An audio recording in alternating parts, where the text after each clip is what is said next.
Right, this is going to be another episode of the Best Damn League show with me and, of course, Peter Dun, who, here's the thing, guys, he actually has upgraded his mic. If you watched a few episodes, you will notice it is massively upgraded. It's way better now, but I've just learned with Peter something about, like, I don't know if he's actually not an actual, like, material being, but there's something, like, his physical form will never be entirely captured, right? Like, you notice, now his camera and his lighting's all off, like, he looks like Galadriel or something, like some forest scene, and I'm like little Frodo, like, oh, who's that? And these all soft filters, and man alive, you can't have it all, can you, Peter? You can't, that's the thing about life, you can't have it all. It's all good. It's all good, mate. So, listen, you're trying, you've upgraded one area. Our guest for this, oh, go on. Well, one day I'll be able you will, to. Okay, he's promising. Okay. He did technically fix the mic when you guys hassled him. So maybe in the future, if the show keeps going long enough, that's the question. All right, there we go. We'll reframe it this way, Peter. This show is now a race between when does Peter stop doing the show and does he ever upgrade the camera? Let's see which one wins, because in the future, one of those has to win. Now, our guest for this episode is Crusher, who had a cup of coffee at Fnatic a year or two ago. He was only there for a brief period of time, but he was there technically. He works with UCAM Esports now, which is one of the Spanish Superliga teams. So, Fala Galera. That's Brazilian. Whatever. The problem is, I've only ever spoken to Portuguese Brazilians. I didn't know that was only a cultural for them, though. Fair enough, okay. What do you say in Portugal instead? You'd say something like "Olá, boas." Oh, right, fair enough. Something like that. Okay, I should have kept it simple. Okay, my bad. I tried to get fancy. Yeah. See, I reached out that hand once. Turned out I was speaking to the wrong group. It was Brazilians all along. And I retract that hand now. This was only for Crusher. So, okay. Right, let's get into it, Crusher. Obviously, we always let the guests go first. So what at the moment are you enjoying about LEC? What is good? I think the good part for me is, like, it seems like there's more teams that actually believe they can win. So I think it's making it very interesting at the top of the table. I would say, like, this comes from G2 mostly looking extremely beatable, so much beatable that they were beat on the first split, and the second split is not particularly going much better for them. So I think that coupled, like, I think teams now actually believe they can win, because for me, at least in the past, especially these last 2 years, it felt very much so like, okay, how is G2 gonna win this time? It was not as much as can G2 win? Like, I think they had bad times where their form was not impeccable, but they always seemed like to find a way to come back on top. And even after those splits where they would maybe struggle a little bit, they seem to come back much stronger right after. In this case, it did not seem to happen. So I think there's, like, for sure 4 teams that, 3 teams besides G2 that believe they can take this split.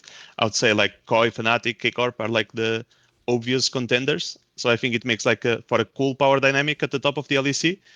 And I think there's also, like, a cooler aspect where, like, I think there's, like, I think, like, SK and Rogue are, like, completely discarded. I don't think, like, anyone is expecting much of anything. I think it would be a huge surprise if they do anything. But I think there's, like, 4 teams contending for 2 playoff spots, and I think they are even very open about it. Like, you listen to Guilhoto talk about, and he's not talking about winning the LEC. He's talking about, okay, let's try to make playoffs. Right. Let's see what our chances are. So you have, like, almost 2 very defined groups of teams, and I think that makes, like, the experience to watch much better also, even, like, as a pure spectator.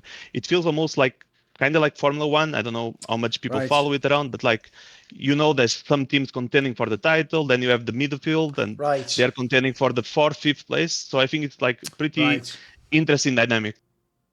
Okay. What do you think, Peter? Yeah, so I kind of got a question here, Crusher. Do you think how much, so obviously you mentioned G2 seem more beatable, but do you think this is because of the weakness of G2 or the strength of KC, Koi, and Fnatic this year? I think it's a little bit of both. I think G2 changed what are obviously the most key positions, I would say, on how a team functions inside the game, and they clearly did not hit the ground running. It's been a pretty hard process so far. I think they had at the homestand, I think they had, like, a really tough games again, because things were seeming better in general, but that week was for sure tough. I think one thing that I felt from the beginning of the year that changed a bit is, in past years, it felt a little bit like everyone was kind of trying to copy G2 in a sense, like how does G2 operate, how we are gonna scream according to what G2 wants to do. And I think this year was a bit different. I think like this year, maybe because there was like a big changes like in coaches overall in the league, but like it seemed like people were like, no, we don't really want to do what you're doing. Like we want to go with our own thing. Okay. And like even like these small changes, I think it's, it removed, G2 from the almighty place where they were, and it changed a bit the dynamic of things. I feel like this year there's way less teams, trying to copy what G2 is doing and trying to have way more their own idea. I think one of the amazing things about K Corps, for example, for starters, they obviously have very strong players. Otherwise, you are not able to do that. But they seem to have like their very own identity about how they want to do things. And yeah, my feeling from the past is like teams very afraid, kinda, of playing against G2, like almost expecting to lose. And now, like, all bets are off, Like, I truly think that you ask any of these four teams and they believe they have a shot at winning this split. Sure. I think that's fair. I think they all have very, very specific identities. I think that they're definitely like nobody could accuse Koi of playing in the same way as G2. Like the way that they want to play, they group much more. They're much more kind of like willing to flip things. So I agree with that. I think Fnatic, obviously Fnatic. You look at the veterans on that team. You look at Grabs there and Duffman. I mean, obviously they're not going to. They're going to respect G2, but they're not going to like be subservient to G2. And yeah, KC are a special case study, right? So I agree with you. I think actually the league is stronger than people think. I will say before first stand, I was less convinced. But I mean, everything was kind of a mess in Winter Split. But having seen that KC are not like completely outmatched internationally, I think I'm beginning to think that it's a lot because of the league. Obviously, to me, you can see the strength of a league by how cleanly the top teams are able to close out the bottom teams, and you will see that a lot of those there's a lot of issues still in like consistently closing out games. But I think that definitely the league is very, very fun right now. I will say we'll probably talk about BDS later, but I'll be interested to hear which category you think BDS is in. But at the top, yeah, it's exciting, and it's exciting because it's almost like this is a new generation coming in, right? Like, I mean, Mad Lions, obviously, sorry, not Mad Lions, Koi coming in from last year, that group of core, they're not those players were not around in 2020. Even Elyoya wasn't around in 2020. Elyoya comes into the league, 2021, he's already beating G2, right? So obviously he's not going to respect G2. And Fnatic have a lot of the veterans there who they have experience beating G2, and obviously, like, KC are 2024, class of 2024. So none of these guys are there to like remember the scars of being beaten down by G2 for all those years. So yeah, so I agree. I think it's good for the league as well because you have a lot of top teams pushing each other. It's going to make the region stronger, right? One team regions tend not to do that well internationally. It's EU was at its best in 2019. 2018, 2020, when there were a lot of close teams at the top pushing each other, higher. So it's promising signs. Yeah, I think the beginning of the homestand was a bit of a scare about European level. Yeah. It seemed that it was looking a bit gloomy, but yeah, with the K Corp performance towards the rest of the tournament, and in general, like I think like what K Corp brings a bit different than the other teams is like it seems like their cookies like it's almost like the arrogance of not knowing, like they don't really seem to respect anyone. And I think even on the international stage, I felt that, which I think it's very, very good that you are able to like play like that at the highest stage. Like Kalist had some games that were like poor bowling, like what he was doing. It's like crazy that you have the balls to do it at that stage, because it's easy to do it on a regular split game when you're playing Rogue. It's not as easy when you are like on a big stage against people that you were probably following during your career, looking at them, and just go there and do it, So I think that's like cool aspect that K-Corp brings into the table, because even Vladdy, like this guy played, like he was playing I saw the final against G2.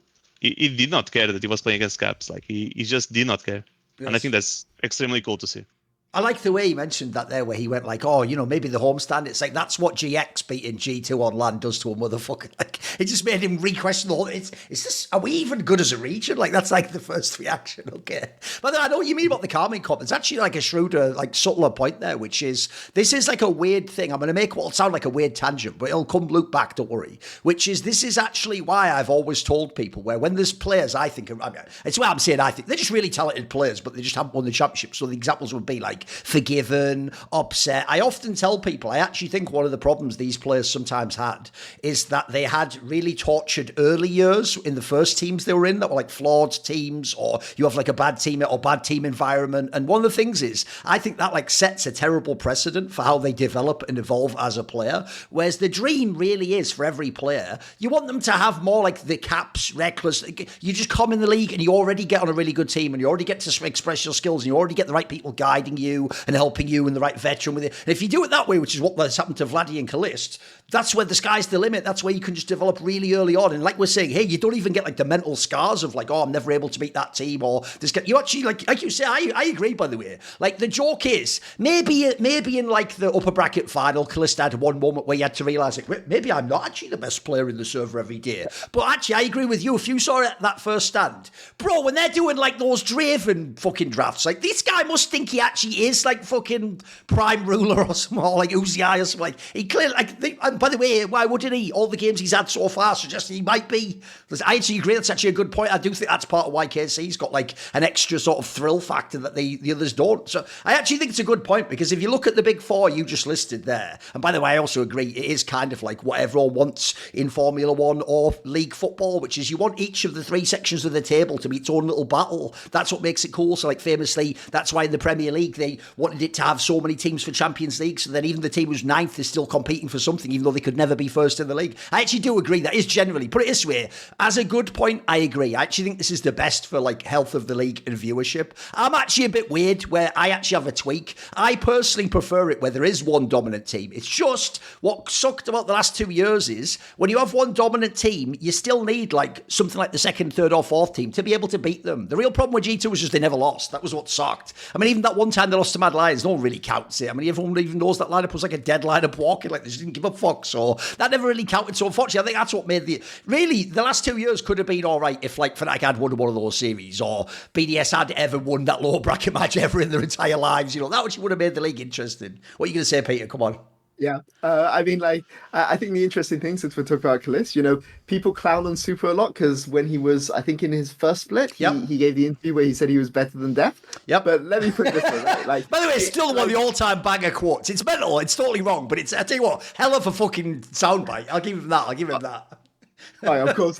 But like, but that's what fans see. But as a coach, that cockiness is like the cockiness that leads you to pick like Draven into HLE. Yeah, exactly. Like, game 3 of the best of 3. Like that's almost as bad as that quote. But most fans have probably already forgotten that he did in the best of 3 he chose to pick Draven in game 3. Like that is. I respect it. I don't want my rookies coming in and being too scared. But in fact, you know what? I can give you a direct contrast, Peter, because I actually do know Upset for real, not just on talk shows, etc. I have actually in the past messaged him when you'd have the odd game or like a Hansam would carry a Draven game, and I would always tell him like, bro, I know people think you're super KDA, but why do you play like a Draven game? Couldn't you just carry it? And he would even tell me like, oh, I won't even bother doing that even at LEC because Draven sucks. Like, what if like early on they shut you down or you fuck up, right? If he's thinking that about LEC, that makes my point for me, Peter. He doesn't want to do it at the LEC level. Kalist is trying to do it against the best team in the world. It's like, maybe it'll work. Like, in a way, I know what you mean. Listen, I don't want the actual draft to go through as an EU fan, but I love the idea that you believe it's possible. You know what I mean? Sure. But the funny thing is that they lost the best of 3 in the regular stage of first stand with him playing Draven. Then in the finals, 2-1 down, he goes and plays straight again and loses exactly the same way. True. It's so great. I love the confidence of this guy. And what I love about that, bro, is that's like, and this is actually what you in a way do want all young pros to think. That's like he actually thinks he's in the movie of his own career already, and he's thinking, right, what would be the coolest moment in the movie? Well, obviously, then I lock in the Draven, and this time I'll win it. It's like, listen, that's not really what sports is, mate. It's just like doing something. But I love the idea that you're even dreaming that big. I agree. It's wild. By the way, on your teams though, if you just go team by team of those big four, I actually think it's very logical as to why it's so open. They all have like massive strength, but then like clear, like fatal flaw, almost like some balanced video game characters. So like Carmine Corp, listen, if you get them to the point where they have like ability to team fight, they can beat almost anyone in the league. But man alive, a lot of teams can fucking put them in danger before that though. Like even some of the mid-table teams have had them in danger. Like I've always said, if some of these mid-table teams, if you could just pause the game like halfway in and then just have like Fanatics sit in their seat, Carmine Corp would never win a match. Like it'd be over. But the problem is like they do have that fucking knockout ability at the end. They're like the ultimate danger team. You can't corner them. They just lash out and KO you.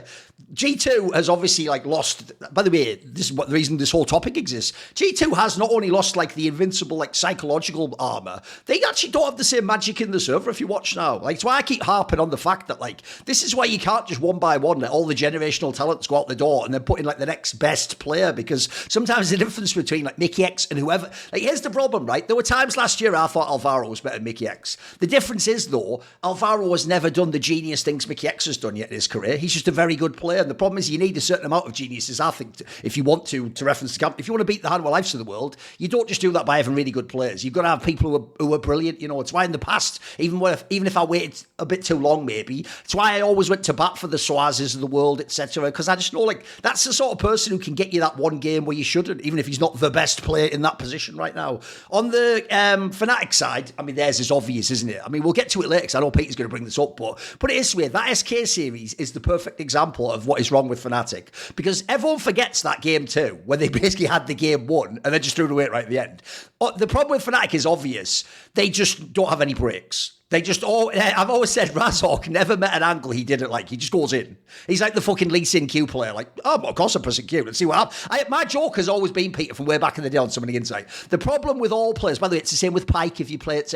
Any type of a hook champ. The real problem with this is, it's not that you always think when you press Q on Lee Sin that it's going to be good. It's that you don't think about it. You just press it, and then it's while you're going in, you figure out what you're going to do. While you're like zip-lining into the fight, that's when you figure out, is this a good fight? Should I get out? Like, so the real problem is he's one of those players who just press it instantly. But they overreach, which means they also like could just win. Like if they just played like 10% less aggressive, they'd probably win every fucking game. But then again, that's kind of their charm, isn't it? They just go all out the whole time. So then if you go lastly on to Koi, I actually think Koi is one of the most bizarre ones, because when they actually do get it all together, they're probably the most formulaic of the big teams, but when they get it together, they can actually beat all the other big teams. The problem they have obviously is sometimes the first part of the protocols just doesn't get activated. Like the list of like Elyoy has to do this, Jojo has to play with him, they have to unlock the bot. If they don't do that checklist, you just don't have a game, unfortunately. So no, I think it's really interesting, because if you notice, I also didn't do it intentionally, but they're all totally different archetypes of teams as well. Isn't that the best format, when you have totally different strengths to go against each other? Like the real best, if you ever follow any combat sport, you don't really want like 10 guys who all knock each other out. You want the guy who's like the Brazilian Jiu-Jitsu guy, and then the fucking wrestler guy, and then the guy who just point fights really defensively, then the guy who's a wild, crazy, trying to knock everyone out like Carmine.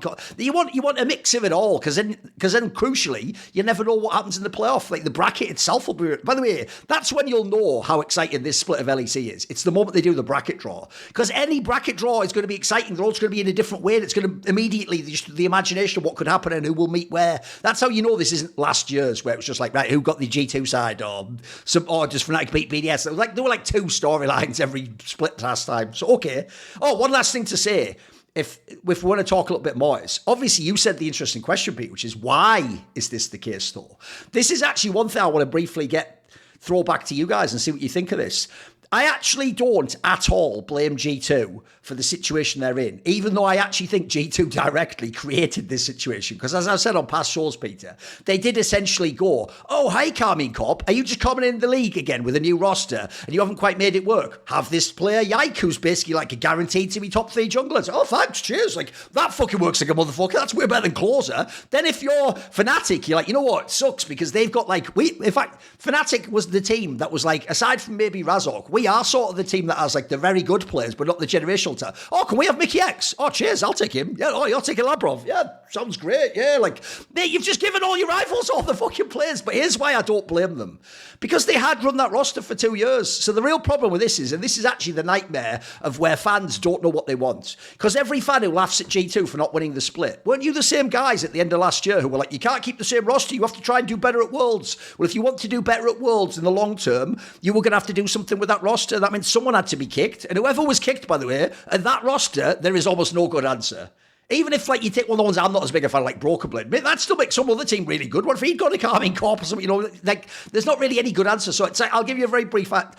I often tell people that a misunderstanding in English is people take the word strategy and the word tactics and they think it's the same. But essentially, the brief explanation is strategy is like your big picture plan of like how things work and what you're going to do. Tactic is like the specific, like, way you're going to apply it, like the tool you're going to do here, the move. The problem here is the strategy move of G2 if we can't keep the exact same roster. And if we're going to change, obviously what we're going to do is we're going to gamble that Skumon's the next Yankos. He's the next generational player. Look, maybe Lavrov was never going to be Mickey X. He's been around a long time. But everyone can't all be generational players too. So the gamble wasn't terrible. It's just, and I even think, by the way, the Skumon one particular has worked. It's just the specifics of whether that player was the one you moved. That's the entire sport, really, isn't it? It's like, so I actually agree with the big picture. I do think G2 did the right thing. The problem obviously becomes, and this will potentially change as the year goes on, maybe the specific moves they made might not have been the right one. What do you think, Crusher? Where you at on the whole G2 thing? Because obviously they did kind of have the scene. Like, they could have been cynical and just said, for the reason I just said, we won't actually improve internationally, but we'll make sure none of you guys have these talents. We'll just keep our 5-man roster, and maybe they would still be number one.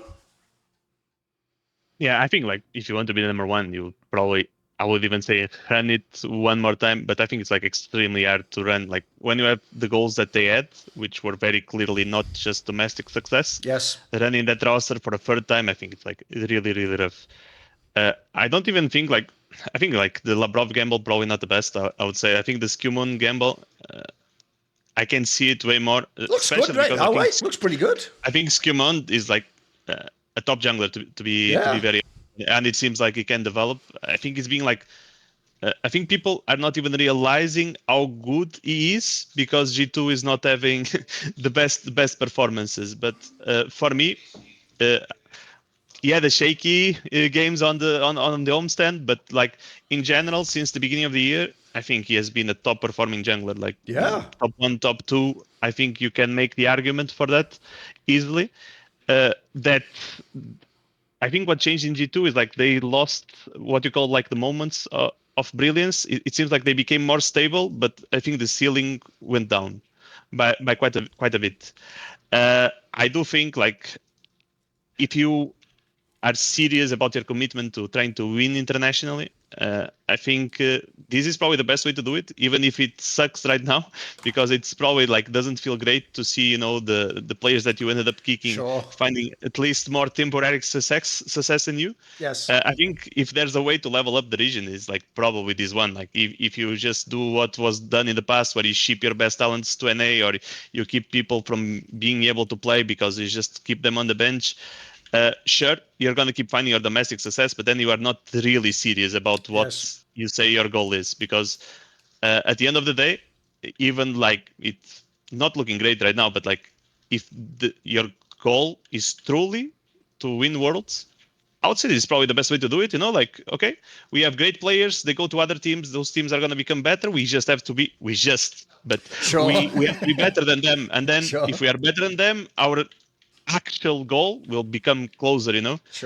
I think if you go through we want to win Worlds, but like we're going to keep all our best players on the bench, okay, so none of you has access to them. Maybe 2 years from now when they haven't played, you guys can have them, you know. It's like, are you truly committed to what you are saying at that point? So I think it's cool that they did it. Of course they are paying the price. Actually, I asked you a follow-up question to this. Who's going to MSI. Which two teams are you picking for MSI, Crusher?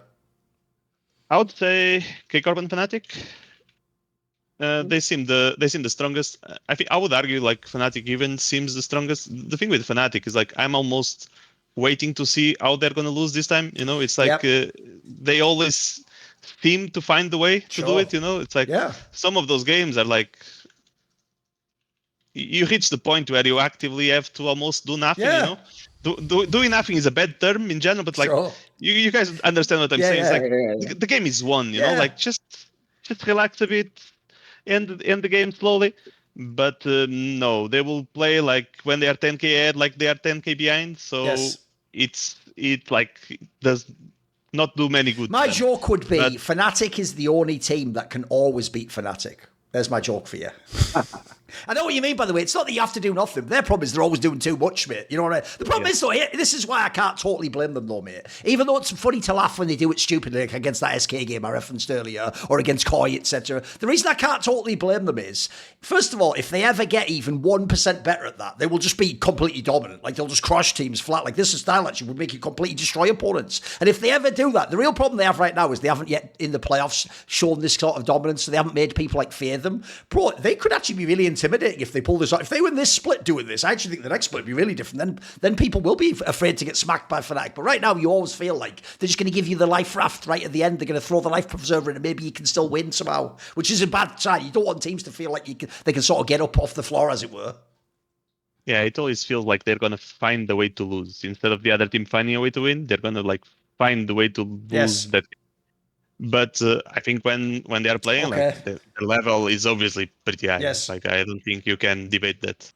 By the way, another angle I'd also point out as well is, because I think he's ended up in a similar Prime Razork reminds me also of Prime Hylissang. Because you know that quote I always love to say, Peter, the one where it goes like, a great player can hit a target that no one else can hit, but a genius can hit a target no one knows exists. My joke with Hylissang and Razork is that does apply to them, by the way. They find some angles that are just like, fuck, I didn't even know you could get a gank off there. But they also go for somewhere it's like, actually, that didn't exist, the angle you went for. Like, Hylissang's definitely did. Like, think of some of those Nautilus games you had in the past. He'd go for an angle. It's like, that wasn't even an angle there, bro. Like, you just imagine, you hallucinated the angle and went for it. So, no, I agree. It's pretty wild.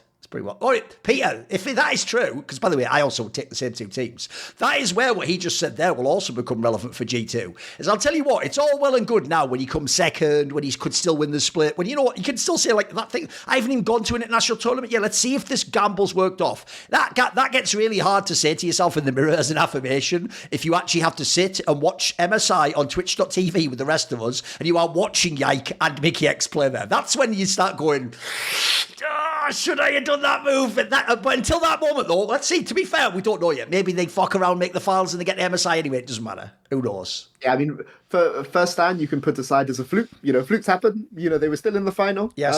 They didn't play great in the final, but they won in the upper bracket. But yeah, this is the real test. Like the playoffs, which I think G2 are basically locked for playoffs. They're not because Heretics have to play Giants, so I think they're locked. But obviously, like if they come 5th, 6th, you don't get the upper bracket.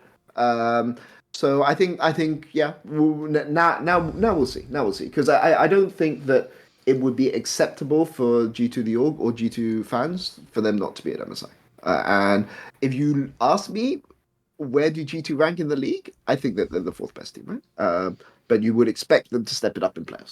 So let's see. Okay, what is your good point then, Peter?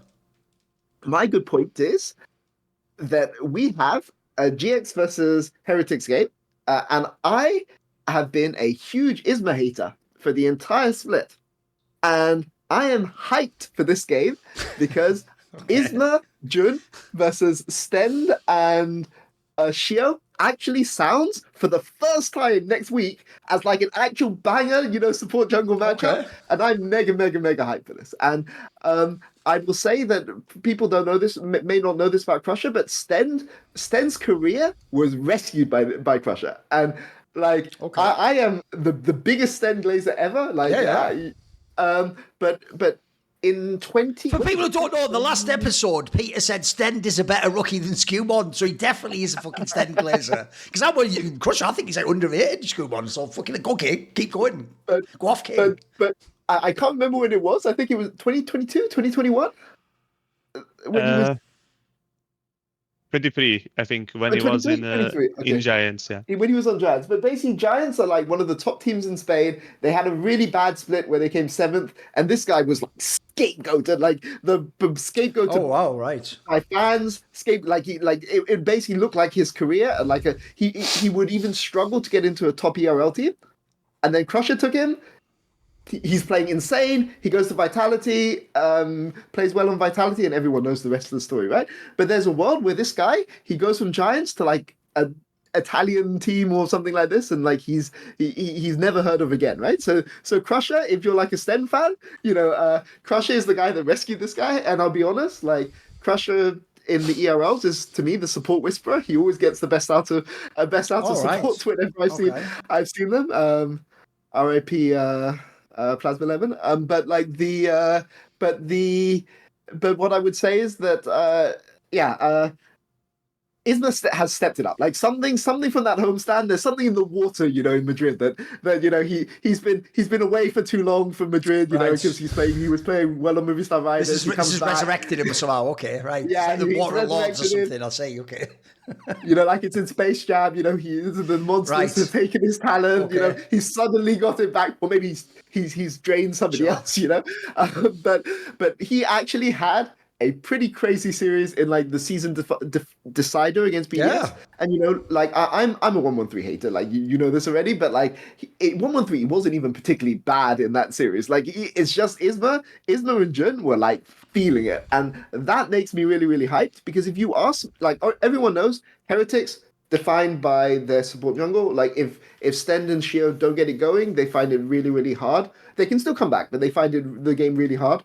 But it's basically GX versus Heretics, playoffs in the line, best of 3, injected into my veins. I'm looking forward to it. And I think GX will secure playoffs with, I don't fully know how the tiebreakers work, but I think if they win 2-0, they secured playoffs, and if it's 2-1, there's a anyway.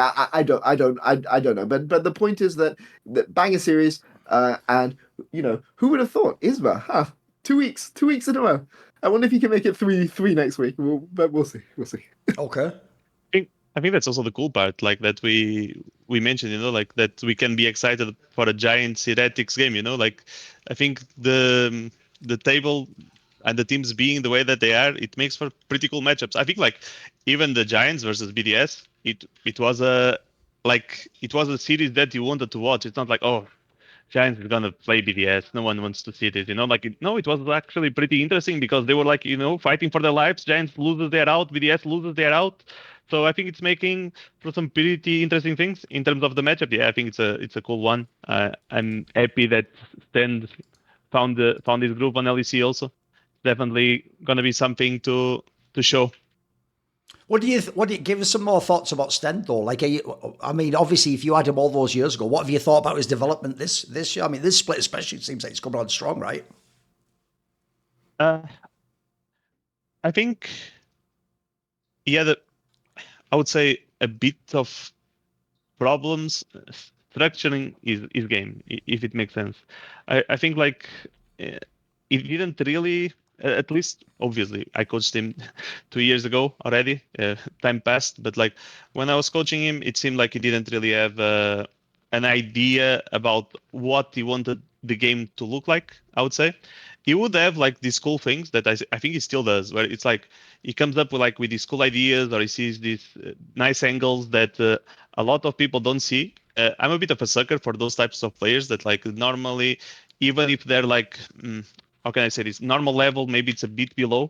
If I see that they can bring something that a normal player on their position don't bring, Peter was mentioning like Plasma. I think Plasma was very much that. Like he had like this. He would see things that I think like maybe 2 other players in Europe would see, and it was almost like the X factor. Maybe he wasn't, as stable. Constantly, but on the big games when it mattered, he was always there and always bringing like that vibe. I think Stand is way more stable now. I think he found way better what he wants to do and who he wants to be in the game. I think that's like the big change. I think when I coached him, he was also a bit down because he just came, getting benched, pretty much scapegoated, played on what was supposed to be a top team, and it did not go well at all. But I think after that, like it's been going pretty well. Like even in Vitality B, he had a pretty good year overall. I think playing with Yop actually helped him quite a bit because the AD carry from Vitality B I think they had like a really good relationship, and they managed to like also develop a bit who they wanted to be in lane, how do they wanted to play the game, how did they want to contribute to the game. And that was something that started in Koi Academy when I was coaching them, but it clearly continued. And I think like this last year, he for sure got really good at knowing what he wants to do. I think that's why like I agree with Peter completely. I think like if Shiu and Stand are not on, that team does not play at all. Of course, you can always say that like support jungle will always have like a very leading decision, but I think Heretics more than any other team on the league really depend on how they are performing, and if they are on a good level, I think Heretics can make it very rough even for the top table teams. You know, if they aren't having enough game, it's you can lose against Rogue. You know, it's like it's literally like that. Hopefully they get a bit more consistent, because I think the idea behind that team is also like a nice one. You know, like they just went for like, let's get this kid that was playing second division in France. Let's like get like these rookies. Let's see, and let's try to. I think it was very much like a coach-led idea, which is. We are starting to see more and more, but I think it's nice to see, because I always feel like those teams have a way stronger identity, and they always make it way more fun to watch. A little bit like what Koi is at the moment. Like it was clearly like a very big idea, from a strong idea from a coach, and I think it's always enjoyable to see it. Normally, this is where, on past years, I would just be like, it's just Peter Dun wilding as usual. Like, he's doing that thing like he does on Twitter, where sometimes I'll read one of his tweets, and it'll be like him hyping like an LTA South matchup, and like, I'll go in with the best intention, like, let's just see what he's going to say. That's not really good. Why not? Why am I even reading this? I'm not watching this fucking match. Who gives a shit? And they'll be good, but actually the macro is pretty good from this. It was like, yeah, sure, Jan, like that fucking meme or whatever, right? But he's actually got something. He's actually cooking this time, guys, and here's why. Because even though later in this episode, we'll almost certainly flame BDS, because they have the way they have lost is so unforgivable. I'll tell you what, bear in mind right now, they are sat 8th in the league and they have already won 3 out of 9 series. Bro, that's actually a team with a 3-6 record that has like had a lot of series where they could have beaten better teams. Like, think about this, just shows you how strong the LEC is now. I actually think in a normal year, they would be like 5th right now. They would actually just be totally fine. Their problem, which is actually getting to Peter's point, is teams like Heretics and Vitality have come on strong. GX have got their shit together, and so suddenly that middle part of the table, so itself super competitive. Those 4 teams are all in like a crazy death match where it depends week to week how the whole standings go and who's going to make it to the playoffs. And it's actually made, even like the joke is, like I said earlier, like in the same way as in the Premier League, like just making the Champions League cut-off is a big deal. Just making playoffs on this split, 'cause it's only 6 teams, has become really exciting actually. By the way, if I'm LEC, keep this format. Don't do the fucking stupid 8-team one. This is the banger right here, because then it means that literally, unless you're the rogue of the world, you're all competing until the very end, and it's going to make it super exciting. Now even games that you play against the other team really matter and actually affect what's going on. So I think this kills it. And also, I'll give you that as well. Even though people are going to laugh at BDS now, because they'll forget like how they were last split and at the beginning of this split, where they did have chances to look good, and they had moments where they had big leads on top teams. Remember, this team's had leads on like fucking Fnatic and stuff, guys, and like actual real top teams. They've given them business. So in light of that, I'm sure people who are Isma haters can just go, who cares, it's BDS. Like, bro, he actually looked fucking dynamite in this series. Like, this is the problem I have with the Isma player. I don't follow the RLs when he played there, so I'm never sure what people's rep is or how people see them fit into teams. But when he came into SK, I know it's fashionable because of the end of SK to be like, he's just total trash. It's like, he wasn't really. Like, even last year with Niski, he'd have games where he would like actually look like he had pretty good hands, or he'd have a game where he'd just actually like hard carry a game every now and then. It was rare, it'd be like 1 out of 4 times or something, but he would do it sometimes, and that suggests to me like there's something that like I'm sure in scrims he's different, or that people are seeing something about how he fits in the team. So I don't totally write him off. And also, by the way, Close looked kind of bad at the end there, GX. So you had to do some sort of a gamble, and you are GX. Like, you can't just go and fucking sign some superstar player. Like,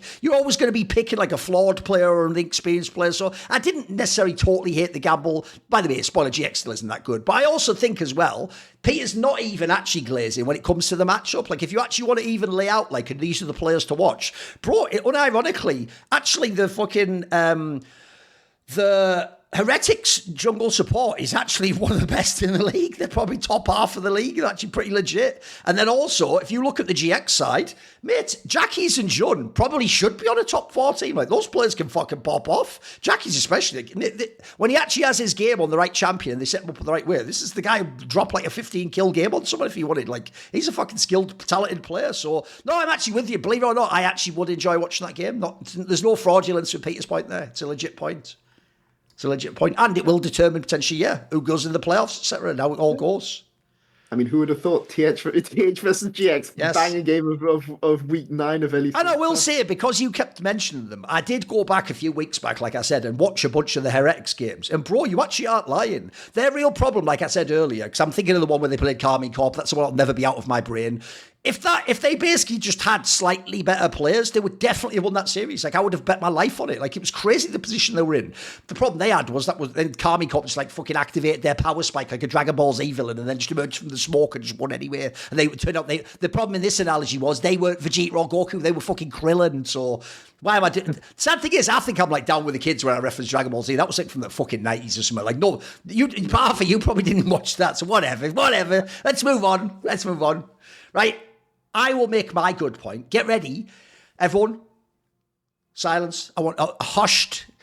Ooh, what's going on? What's he going to say? I want everyone to get really tense right now. Because you know what? I'm going to offer an olive branch. The one time, Peter, I'll ever do this. But you know what? I always do think one thing about my character I've tried to maintain and consistently is, even if I don't like you or you've been rude to me, if you actually do play well or you do something cool, I will always give credit for that, no matter what the other thing. So you know what? Are you ready for what my good point is actually going to be? My good point is the way that Noah from GX actually played this last week. Because under the extenuating circumstances, I want people to actually understand how crazy this is. Because this is, you can't even just relate as a Westerner in the same way. If you don't know, in Korea, remember, they're a Confucian society. Their whole society is incredibly hierarchical based on age and like family status. That is incredibly important. Like, if you don't know, they don't actually tend to be a very religious people in Korea anymore, but the little things they still do have from their past traditions are all about like ancestor worship and going and doing things like you go to like the grave site of your ancestor and on certain days and you give like I don't know if you do like a sacrifice, something, you give like, I don't know, like you at least pay your respects at a minimum. You know, you go with your family on a certain day and you do.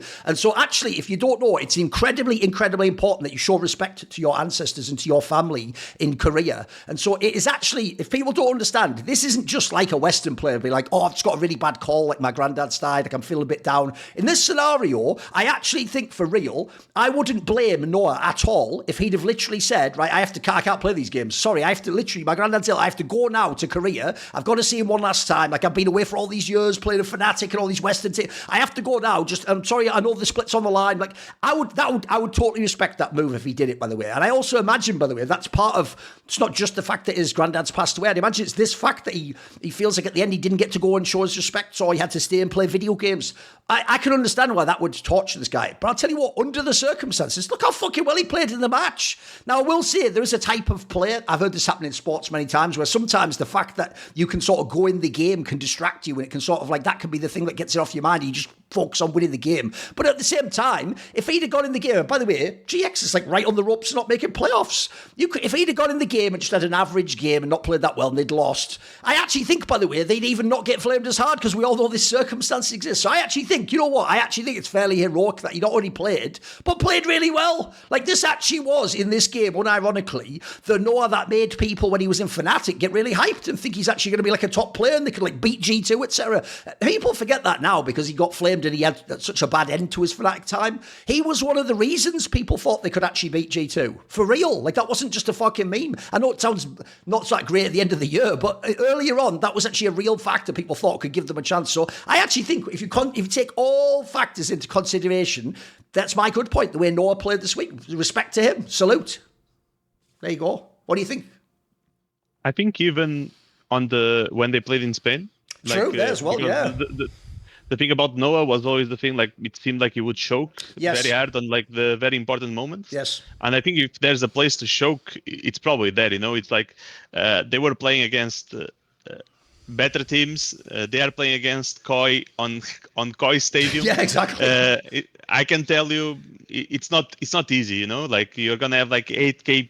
I don't know exactly how many people there were, but like the stadium is not going to be on your favor. So like, if there's a time to show, your playoffs are on the line, it's probably there, like, and I think he actually had pretty good performances. I think this week for sure. I also agree with you. I was not aware of like the cultural significance that puts itself on another light even to myself.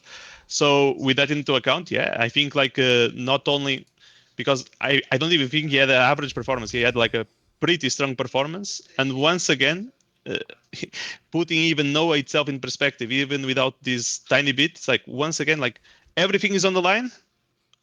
Probably time to also, underperform or something. I know, like he actually seems to be performing quite well on like difficult moments of the split. This is like the do or die for Giants, and he seems to have been showing up very consistently right now. No, I agree. Just for the cultural context, I don't know what it's called in Korea. In China, it's called Qingming, but it's basically where we go as a family and we wipe we clean the clean graves it, of our that's it, yes. ancestors. Yeah, exactly. Yeah, like Yes. it's a special day and like it's a holiday and it's set aside and yeah. But yeah, I think I agree on these things for Noah. I think he was very very courageous to do the interview. Oh yeah, I mean, that too as well. it Yeah, yeah, absolutely. but I mean, like all the people flaming like LEC for making the interview with Noah when he was the one that wanted to do it, I thought Yes, was quite funny because people, look for they just outrage jumped to in all the worst conclusions, didn't places. they? I know. Yeah, yeah.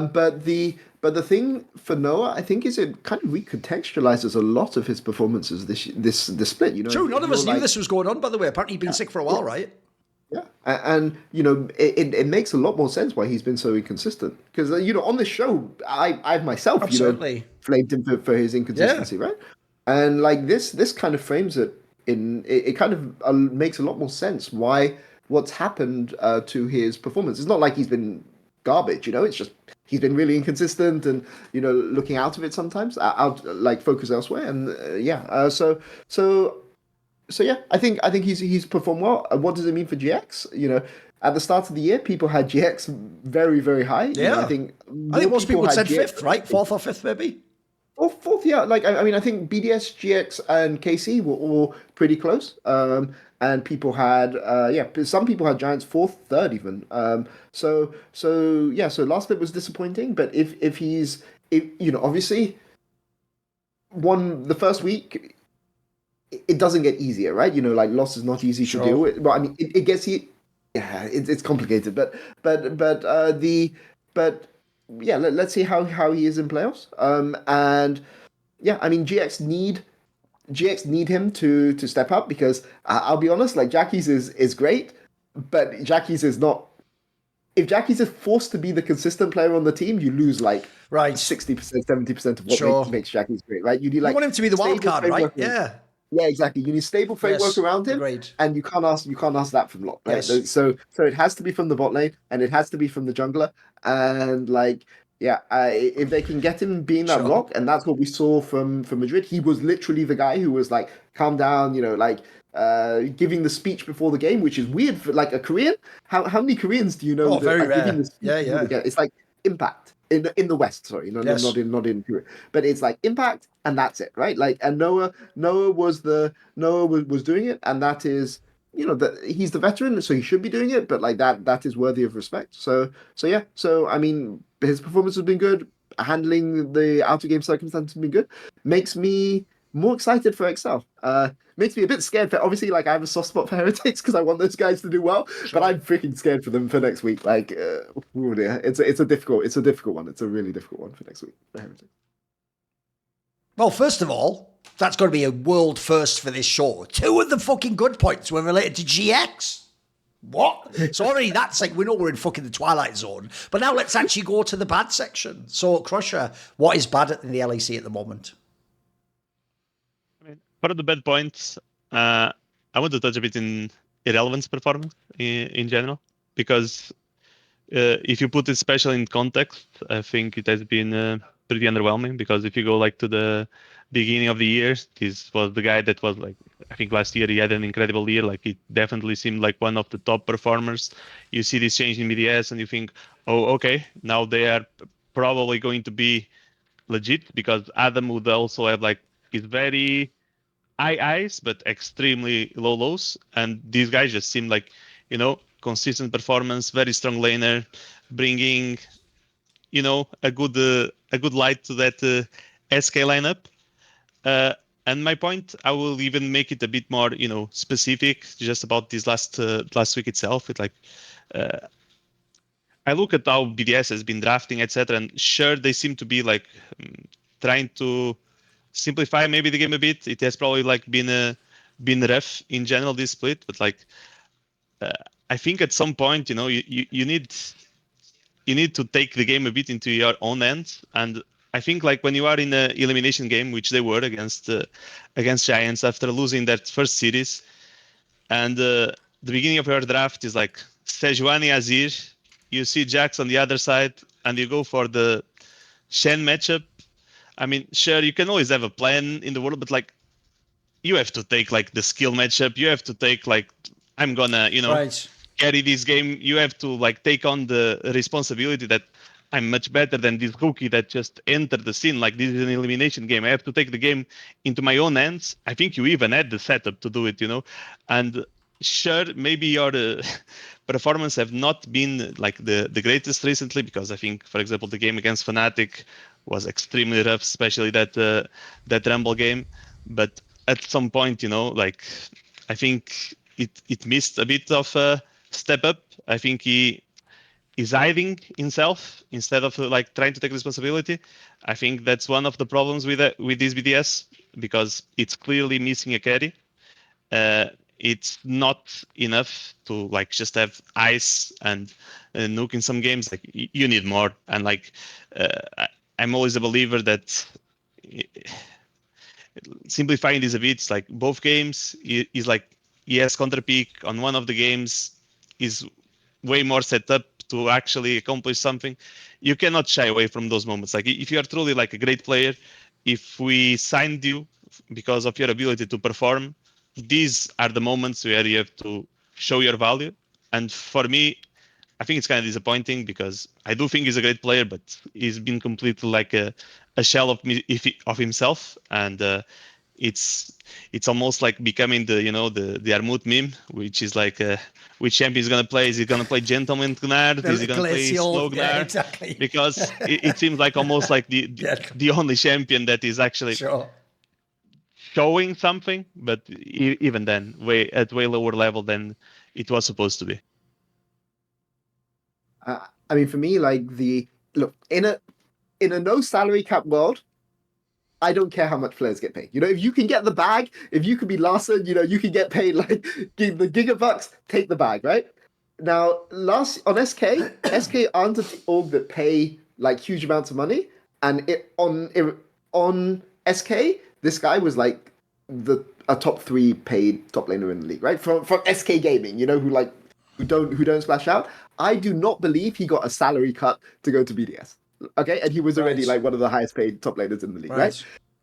I don't care about you getting the bag. Go and get the bag. However, in a world where salary caps are being introduced, at that point, if you're getting the bag, you need to like show more of a performance. And I don't know whether it's formally like the salary caps have formally been implemented or they're about to be implemented, but there's something there around salary caps, right? So now the fact that he's being paid a lot of money matters, whereas before, frankly, I don't give a shit, right? Like just get it while the going is good, right? So there is no way that this guy is not taking a large amount of their salary cap. He has ducked any responsibility from games. And the reason why 113 is like being forced to be this playmaker in the late game is because Irrelevant's not stepping up. Like who do you want to engage on this team? It's like Paris, okay, sure, rookie, but he's been mixed, right?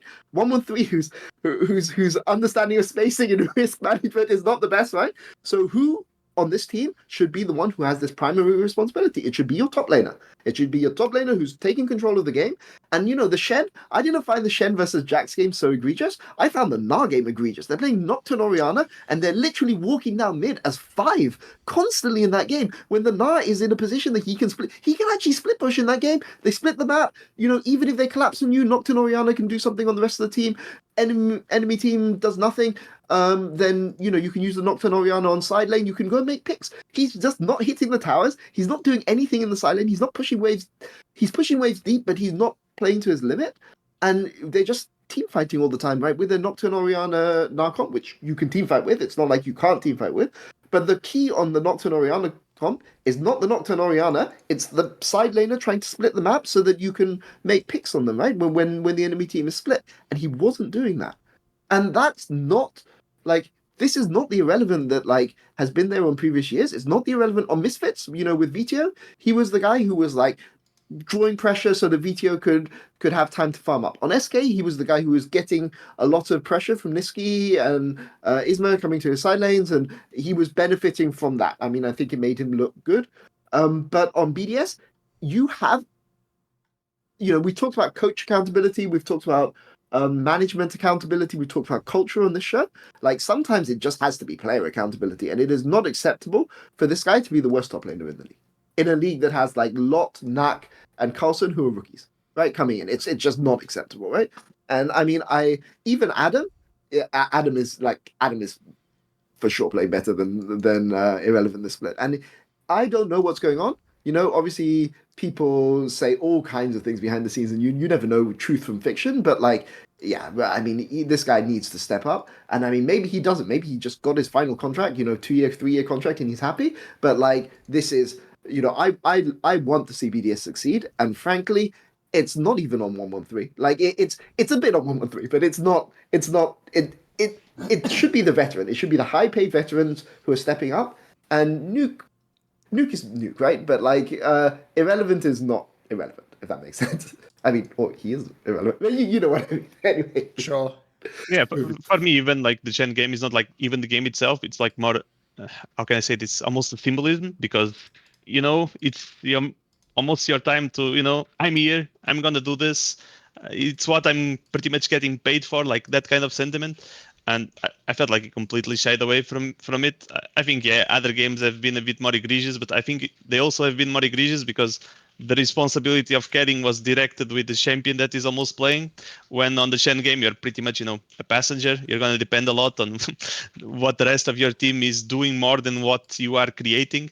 I think on that NAR game, absolutely. I think when they play against Fnatic, I think they completely abuse like very silly mistakes. Sure, you can spread the guilt around a bit, but then again, you are playing the game. You know what you need. You know how you need to be played around. You have the responsibility of being a big voice on that team, and I think that's my disappointment with Irrelevant in general, because he was one of the hot prospects for this year. Like, he was the top. On top, like, everyone was a bit around where is this guy gonna land? What team is he gonna go? So that we can fill the rest of the spots. And I don't think you can go from that place to, and now we are talking, and I think there's a very fair argument to make that he's the worst performing top laner in the league. So yeah, for sure, very, very disappointing. By the way, I think that's a totally legitimate and fair lens to even use, Peter, the first one, which is just, if you do know the financial circumstances of a player and his team, that should be factored into evaluating the performance and what the expectations are. Like, I'll give you an example. Even though in LCK, I believe the whole premise of how they made their salary cap was almost like they made the Faker rule to like grandfather his massive fucking contract in, because obviously everyone would lose their fucking mind if they had to like renegotiate Faker's contract lower, or just slash, like, essentially just tell the team like you can't have any good players. But the difference is, ignore the salary cap for a moment. In real life, he still just get paid millions and millions of dollars. And quite frankly, I'll just put it this way. I heard from my sources behind the scenes, that's actually why that whole Zeus thing happened, was that they have Faker on this giant contract, the others had all signed, and then you come in as Zeus almost like with what the money you've got at the end, and it's sort of like, that's all I've got. So I can't pay you like bin money or whatever the fuck, like, you can't. So that is a real factor, because in that scenario, Peter, if I am then more critical of how Faker plays, That's not, is he a good player in the league? That's like, you're potentially denying our team having a different player elsewhere. And I'm with you. That is definitely the scenario, but irrelevant. You have to critique. Because the problem with this is you can't go, well, he's just supposed to be like, the fucking lose gracefully, play weak side top player. That sounds like a guy who's a bench player who makes fuck all money, Peter. I'm with you. If you're the big signing, who in this case, by the way, it was also kind of a statement of intent to sign you to BDS. Adam was their fucking problem child, but I tell you what, he was also one of the faces of their team. If you're a striker and you let him go, and by the way, clearly tell him to get the fuck out as well, not even just go, like, just leave, and you bring in Irrelevant, who, by the way, did look better than him last year, you're sort of saying this is an upgrade, and actually now get ready, if it was sad that we always came third, now's our chance to go for the title, and they're actually at the point of almost fucking, they're not even in playoffs. A year later, they're not even in the playoffs, so you have to put some of that on him. I mean, I put it this way, I actually thought everyone in the league had lost their mind when I heard that story during Worlds. That was like, Irrelevant's going to go to BDS. I was like, what? Has he fucked his whole career? Like, I thought the whole point this guy got was, since your contract's ended, do like a fucking bidding war. And by the way, if you remember, head to head, he used to always own Oscarin last year when he was on that team. I even thought, bro, you could probably be in Fnatic. Like, there should be like a bidding war. Basically, everyone except G2 should probably go for this guy and see if they can get him, because he looked like such an...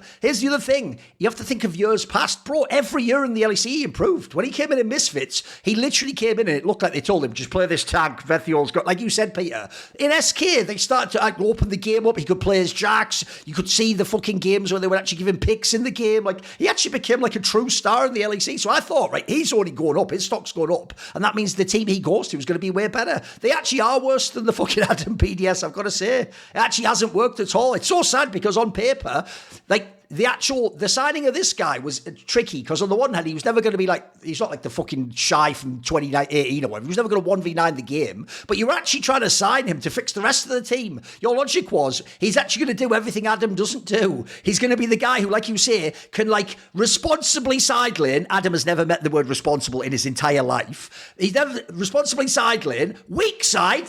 Listen, Adam tried that, but even Monty had to wrap himself in the pretzels on logic of like, oh, what he's doing is like a pressure sponge to allow like Crowley to... I know he isn't, Monty. He'll do that no matter who's in. He'd do that if Flackhead was in bot lane. He wouldn't, mate. He's not. I know what you mean, Monty. You're being too kind. That's not what he's doing. That just happens to fit into Striker's plan. Essentially, Striker's letting him think he's doing that. So that always wasn't there. And then lastly, because... Ice has actually, by the way, turned out to be a better consistent carry than Adam. And Nuke was always kind of the like above average but not amazing mid laner. This should have completed the team. It hasn't, sadly. It actually, in fact, he's been so bad. The team never comes online as a squad. And it really is, as we'll get to later. It's just fucking Ice just popping off. And then Nuke going like, oh, well, guess I lose another game.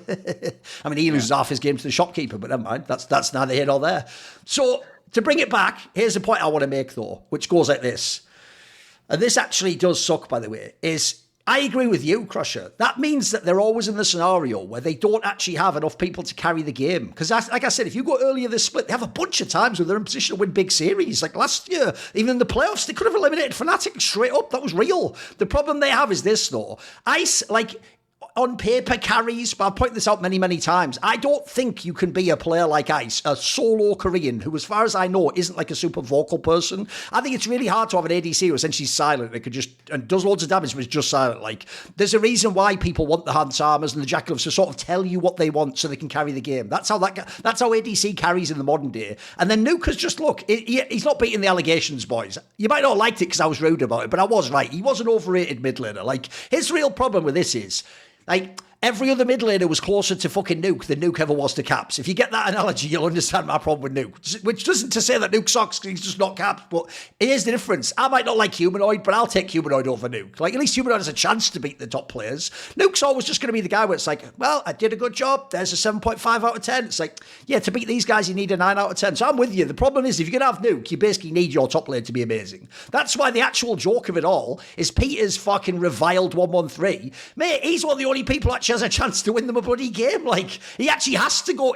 like solo queue demon mode for the first 18 minutes of the game for them to even have a chance to win it. And then he passes the baton to Ice, and then sees if he doesn't trip over and break his leg on the way out the door. So that's just a BDS game for you there, mate. No, I'm with you. Sadly, it does suck. I think if you come back to it all, like, I mean, I've got a question for you. In theory, though, since this is the only year he's played bad, do you give up on him? I want both of your answers. Would you give up on this player? Would you just move on? Would you gamble that like next year he'll be on a could it be team environment? Does anyone even have is there a counter? Is there a way to argue against him just being bad right now? I mean, I think it's a bit hard, at least for me to say without context, because I think it would depend a lot on if I'm his coach and what I'm seeing on the day-to-day. It's like, what is this? Are we failing on stage? Is the work ethic gone? Is what made you a great player not there anymore? Is the anger gone? If I would see, like, obviously, him at high level is an extremely good player. Like, I think you can easily make the argument that he's a top player at his role in Europe. But it will always depend on the rest of the factors that are very hard to see from a spectator standpoint, because, okay, sometimes players just go through, bad parts of their career and then they come back. But normally those are the players that, like, even when they're going through, like, they are trying their hardest, they're putting the hours, they are actively trying to figure out, okay, why am I playing bad? What am I doing? How am I going to fix it? And like taking initiative, not waiting for someone to fix them, like actively trying to fix the things and realize the things that they need to improve on, and putting a lot of work, especially like during off seasons. So if he's still all there skill wise, he for sure has the skill to be a top player. Me giving up or not on him, it will depend on, is the rest still there? Right. Is like the anger's still there? So that's like the best way I can answer that question.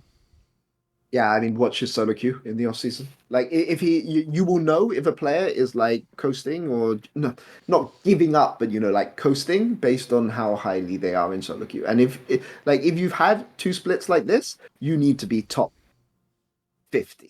Okay. Like in top 15 in solo queue by the start of next split, like coming into preseason bootcamp, right? And if he doesn't even have an account in the top 300, I would be scared. The problem is that BDS invested such a lot in their academy roster last year, but this year their academy roster is not very good at all. Right.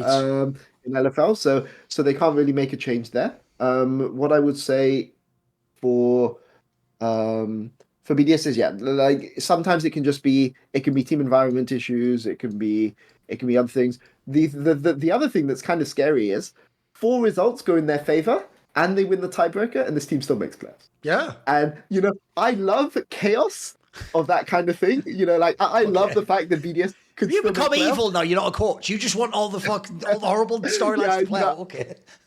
But I hope for BDS and for BDS fans, it's better if they don't make playoffs. Right. If they make playoffs, they can brush all of these issues underneath the carpet. But if they don't make playoffs, they need to have a step back and take a long, hard look at themselves, especially if they come 9th, 10th, which they could easily come, right? If SK win one of their last 2 games. So I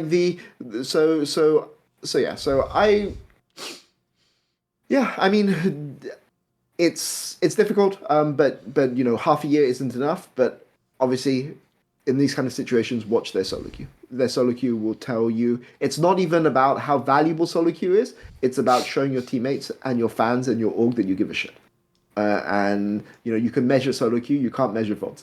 So that's what I would say. Oh yeah. By the way, one last thing to say, which is also, and this is a terrible sign for Irrelevant, which is, his most played champions are all the fucking meta top laners right now. Nara, Nectar, and Jax. Like, he even used to play Rumble, Psyop, mate. These are all if I go watch LCK or LPL, any great top laner, they're all playing these champions all day long. Like, the fact that that's the meta and you're doing this badly is also really terrible. Like, it'd be different if it was like, we went into some weird other, like, had to be like fucking Camille carry meta or something. Or you have to play Jace. That's not even the case. We're just asking you for real to do what you did the last 2 years in fucking Misfits and SK, but you're not doing it, unfortunately. So I'm with you. I actually think it's a very fair one to critique, and especially if people didn't know that he actually is on fucking a good contract. He isn't just like you say, even when you're in SK, that's actually a valid point to make. If you don't know, I've said this in the past, but I'll repeat it again. As far as I know, because I know the people inside SK Gaming, they tend to operate on a principle of you sign one player with the big contract because they're not a massive budget org, and then the others are the ones you min-max on, or you try and reclaim a veteran, or you get like a rookie that no one else wanted. So actually, if you don't know, a few years back it was Treats was the one with the big contract when he came from TSM or whatever.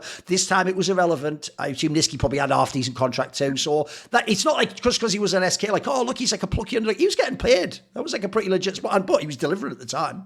Yeah. Right, come on then, Peter. It ties into this. What is your bad point going to be?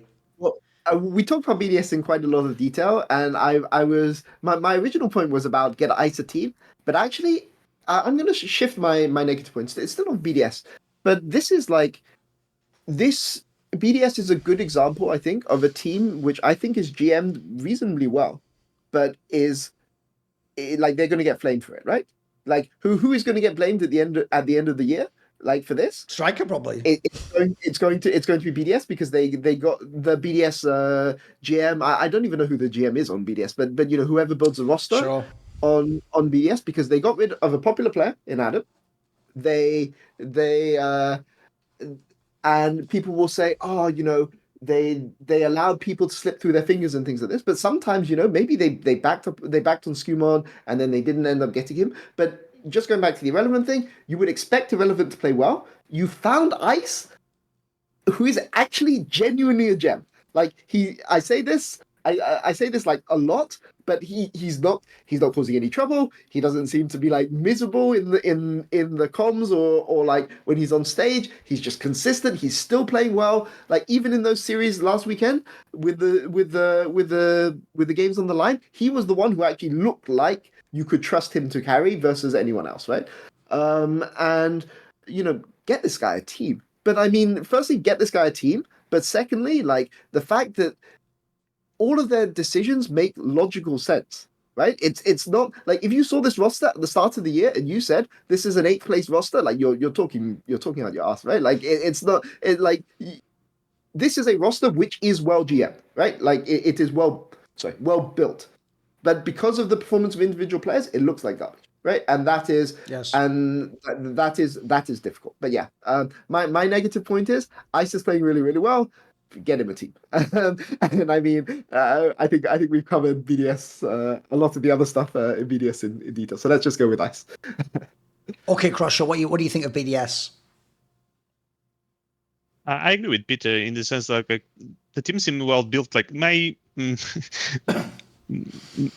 point about the Relevant is like pretty much that, because like you tell me this is the team at the beginning of the year, and like what I'm thinking at the beginning of the year is like, okay, is Paros gonna be performing as well as he was on the ERL? Is like, is he actually gonna be as good as it seems like he's gonna be? Because if he is, then this is probably gonna be a team contesting for the In the title. ERLs, Like, was he, because the hype is like obviously that whole team, everyone was hyping up, was he actually considered to be like a potential future like Mickey X type player or something?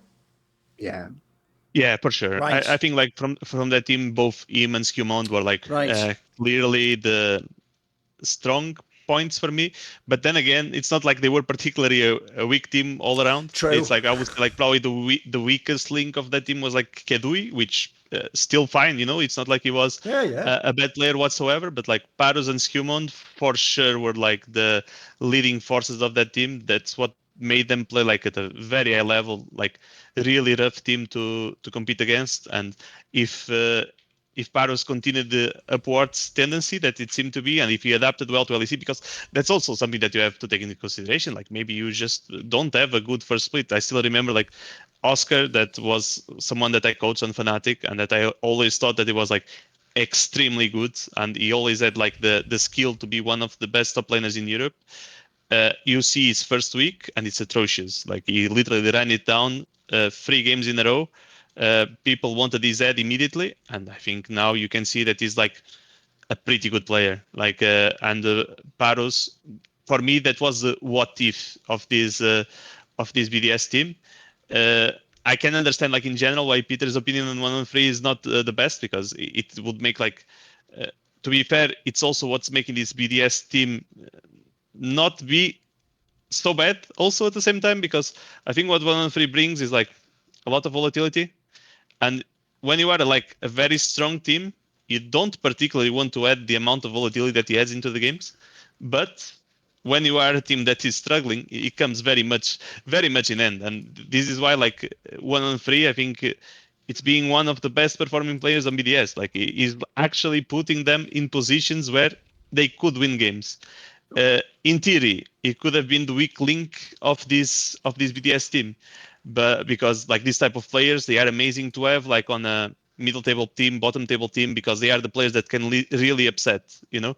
But yeah, I think how they structured it, I think they clearly backed Striker, which in my opinion, good decision. Striker seems like a pretty strong coach. In ERLs, he has his own resume. In LEC, he seems to be doing quite well. Seems like a guy that also knows what the team needs, because Adam getting out is also a statement from the org that is saying basically, okay, we are backing out Striker. Like whatever he says, we're gonna kind of go for it. So that's like kind of the sad thing, because in theory they made the right moves. It's not like they made some moves that you're like, what are they doing? Like, this makes no sense. How is this team ever gonna function? I think the question would be like, are they gonna be a top 3 team, or are they gonna be a top 5 team? I think that would be the question at the beginning of the year. Yeah. Not if can they make playoffs, if some miracle happens and they go to tiebreaker. It's a completely different. Yeah, by the way, I totally agree with the framing that Peter set up, that it's not just like, lol, BDS sucks, this whole team's... No, it's like, actually, the hardest thing about this is why the job of general manager and coach are 2 different roles. Like, I'm in with you, Peter. I think the general manager did a fairly shrewd job with this roster, especially because I'm going to go ahead and assume they're not operating on the biggest budget in the fucking league. Like, if you look at who they let go and who they sign every year, it implies to me, like, they don't get to be the first in line for the talents they want. Like, that's actually why, by the way, them locking down Irrelevant was a big deal. I remember thinking, like, fuck, this this could be like the steal of the offseason, because what you've gone and done is you've gone and done it during Worlds, which, by the way, is quite a shrewd approach if you're on the team that doesn't go. You just go and try and get that guy, like, locked down, you get it agreed, you get the rumours all out there, you make sure you get the move before the Fanatics get to decide, do we want to keep Oscar or do we go for the big move or whatever. So I actually don't hate it. Like, if you look at this roster, I could play defense for almost every signing. So if I go down the line quickly, right, Adam for Irrelevant, miss me with the shit that everyone's doing now of like, yeah, but Adam's playing not bad on Rogue. He's like, it's like the old fucking joke, isn't it? Yes, he's the best player on Rogue, which is like being the best looking waitress in a fucking diner. Like, yeah, there you go. He's not a fucking supermodel, is he? Like, he's just on a dog shit team where it's so bad that even he looks good. So, like, okay, I give him a tiny bit of props for that. The problem was when he was in position with BDS to be the man, have the whole game built around him. As far as I'm concerned, I actually think he deserves to be fired, not only for what he's done in BDS, but Striker backed you over Crownie, you idiot. I know behind the scenes that was the ultimatum. He picked you over what was literally a lock to be a top 4, top 3 ADC in the league and a true carry of the game. If you get backed by that, you can't then turn on that coach and be a prick and not do what he says and fuck up his... At that point, I almost have to fire you even if you're really good. And unfortunately, Adam's biggest problem, mark my words, this will haunt him his whole career, is he isn't actually good enough to get away with this behaviour. Bro, even people like my boy like Forgiven could barely get away with this, and they were actually cracked out, mate. They actually could beat the best players in the world. You're just a really good LEC player. That's different. There's levels to this shit, unfortunately. And also, that was a long time ago. That was like 10 years ago. In the modern day, modern orgs aren't going to stand for that. This isn't the thing where it's just you and your coach off in a room somewhere, and as long as you talk him down, you can get to stay. This is all your behaviour is going to get essentially reviewed by everyone within the hierarchy, and it's just not going to stand, because people know that if you let that happen once, it happens with other people and it bleeds over and you just ruin the whole environment. And also, if you look at Striker's career, he has a pretty good fucking track record of like taking the pieces he has and figuring out how to make it work. So if I had to pick someone out of Adam or Striker, if it was an ultimate, I'd pick Striker all day long, mate. I even think people are being really unfair, because look at what the winter split was like. In the winter split, first of all, people will forget this, Peter. In the upper bracket, they had a game against Koi where they almost beat them. That actually straight up just almost happened. And then the lower bracket, they basically should have beaten Fnatic. Like, they would have come fourth in that split. Mate, that's actually legit as fuck. They would have been ahead of the Fnatic super team that was like winning the whole regular season. So first of all, that wasn't even bad. The start of this split was the same. They were having a bunch of games where it's like unthrowable games. And then Nuke's like, ha, you think it is unthrowable? I will activate my trap card. And he would just throw them. He'd throw them in the shopkeeper. He'd throw them in the fucking mid-game. 113 definitely was like, listen, I'll tag in like Tekken Tag. I'll throw this game. They would take turns to throw. Don't worry about that. Irrelevant was just throwing from minute 1 of the game the whole time. Yeah, it's all collapsed, but that's not the GM's job. And the GM he's not the coach. He doesn't interact each week and figure it out. He just has to give you the pieces and hope you do the best with it. So the Adam for Irrelevant move, quite frankly, looked on paper like an ironclad upgrade. That looked like a really great move. We can only know in hindsight that didn't work. The 1-1-3 one, I'll even say for that one, that's like the least defensible one. But even then, I'll say this. I don't think, from talking to a lot of people, I don't think I've met anyone who had the opinions they now have about Shio. I think the opinions about Shio come from playing in Heretics. I actually think most people thought Shio and Nuke were kind of the same sorts of players. They were like above average when they're doing the good game, but they're not Razork and fucking Humanoid, and they're not going to be like the superstar general. And they quite frankly look like some sort of weird pairing that had to play together. So actually, I think a lot of people didn't know how will Shio survive in a post-Nuke world and without striker roles. It turns out, actually, by the way, he's pretty fucking good. It turns out he's just a good player generally, and maybe even he's actually been able to open his game up a bit more since he's been on another team now, and he hasn't had this whole structure telling him. I mean, here's the thing. I now suddenly feel sorry for him, Peter, because now I look back and I go, wait, this motherfucker was trapped between fucking Adam and Nuke as his solo lanes. Like, fucking hell, what did he do in a past life? So I actually think fair play to him, by the way. He's killing it right now. He's actually probably the most improved player in the entire LEC, probably is Shio. Then you go to the mid lane, right? I'm Thorin, so I would kick Nuke, but I'm also a lunatic.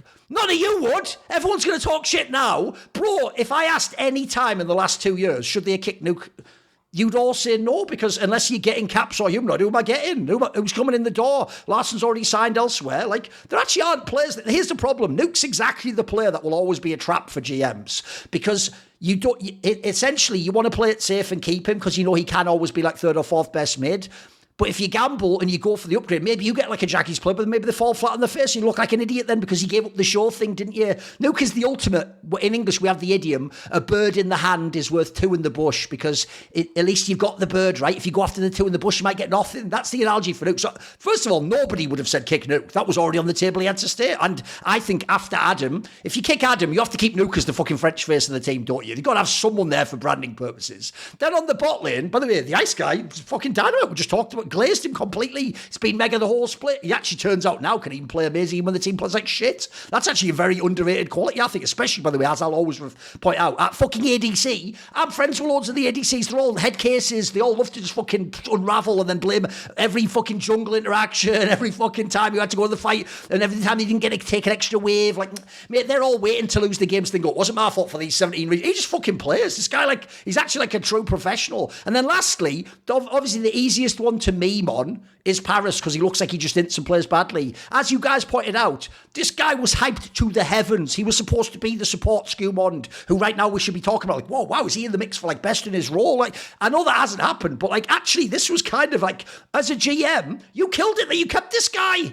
He was on your B Academy squad and you got him into your team. As I said before, you would think this would be the player, by the way, would be on Fnatic or G2 now or something like that. Like, actually, you did. So, if you look in totality, this isn't even that bad a roster. Like, he's actually done it. I'd even say overall, off-season mark for me would probably have been like B+ for this team. It's a pretty good roster in light of what you're probably working with. I don't know if you could actually do that many sort of big upgrades or ones that, and the gambles you took, I don't even hate them. Even on the 1-1-3-1, by the way, at least Striker has a history with him. That's an extra plus to go in the plus-minus when you're evaluating, do you do the move? Because essentially the premise becomes, is Striker the 1-1-3 whisperer in this sense? And I'm with you, Crusher. Even though Peter hates on him, 1-1-3 gave them about fucking 60% of these games they threw. Like, he just put them in position to actually have the chance to win. And I'll tell you what, at least he's got hands, mate. There's a lot of bad players in League of Legends that just they're like a 5 out of 10 in every remark.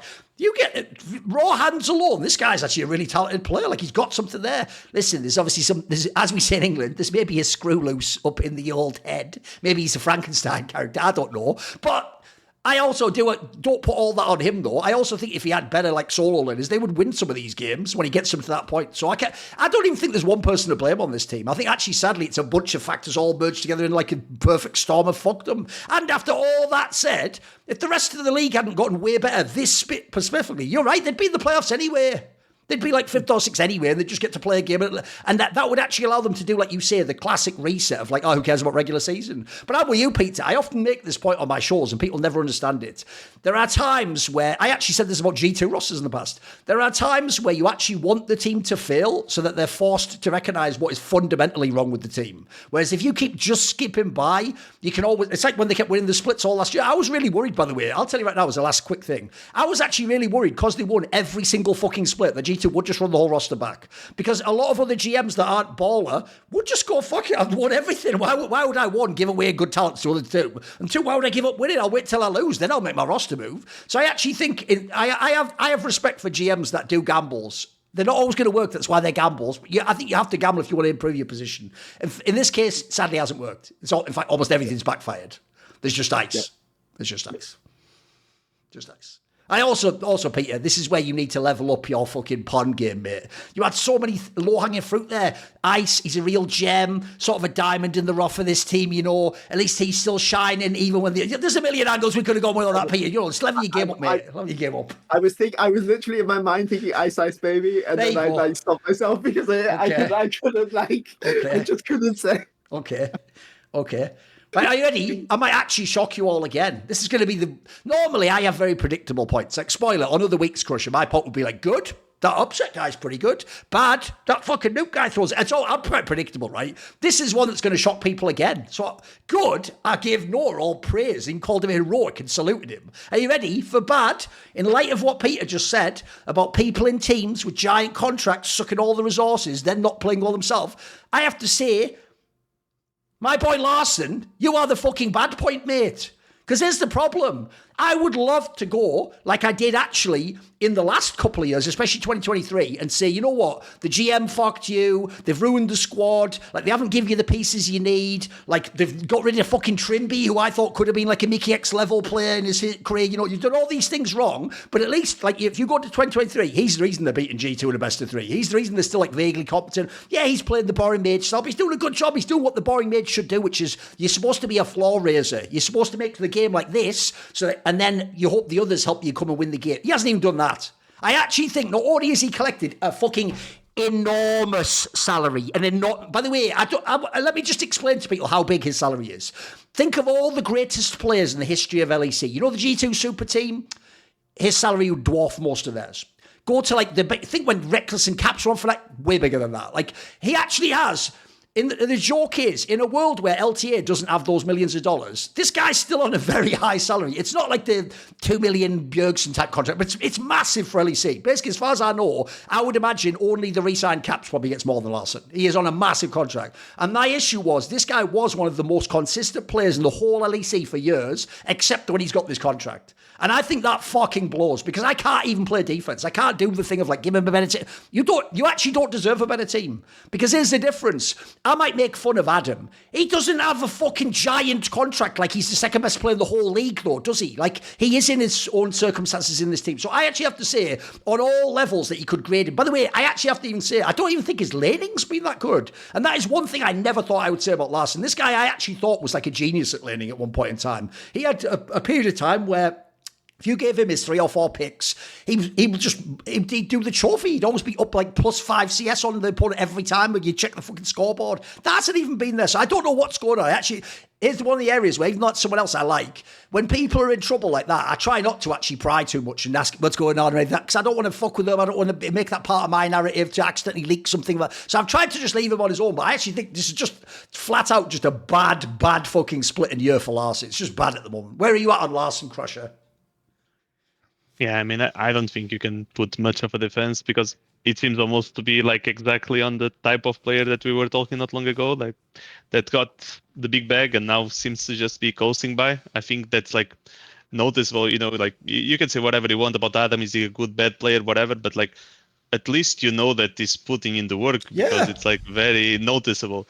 If you are the highest paid, one of the highest paid players at your position, for sure the highest paid player. Oh, you've just reminded me, by the way, that's even a thing someone brought up. Apparently he doesn't also even get to like Challenger and solo queue. Here's the thing, I don't care if you're Challenger when you like going into the LEC finals. If you're dog shit in last place, at least playing in fucking solo queue. That's the minimum, you know, like, because that shows me you care.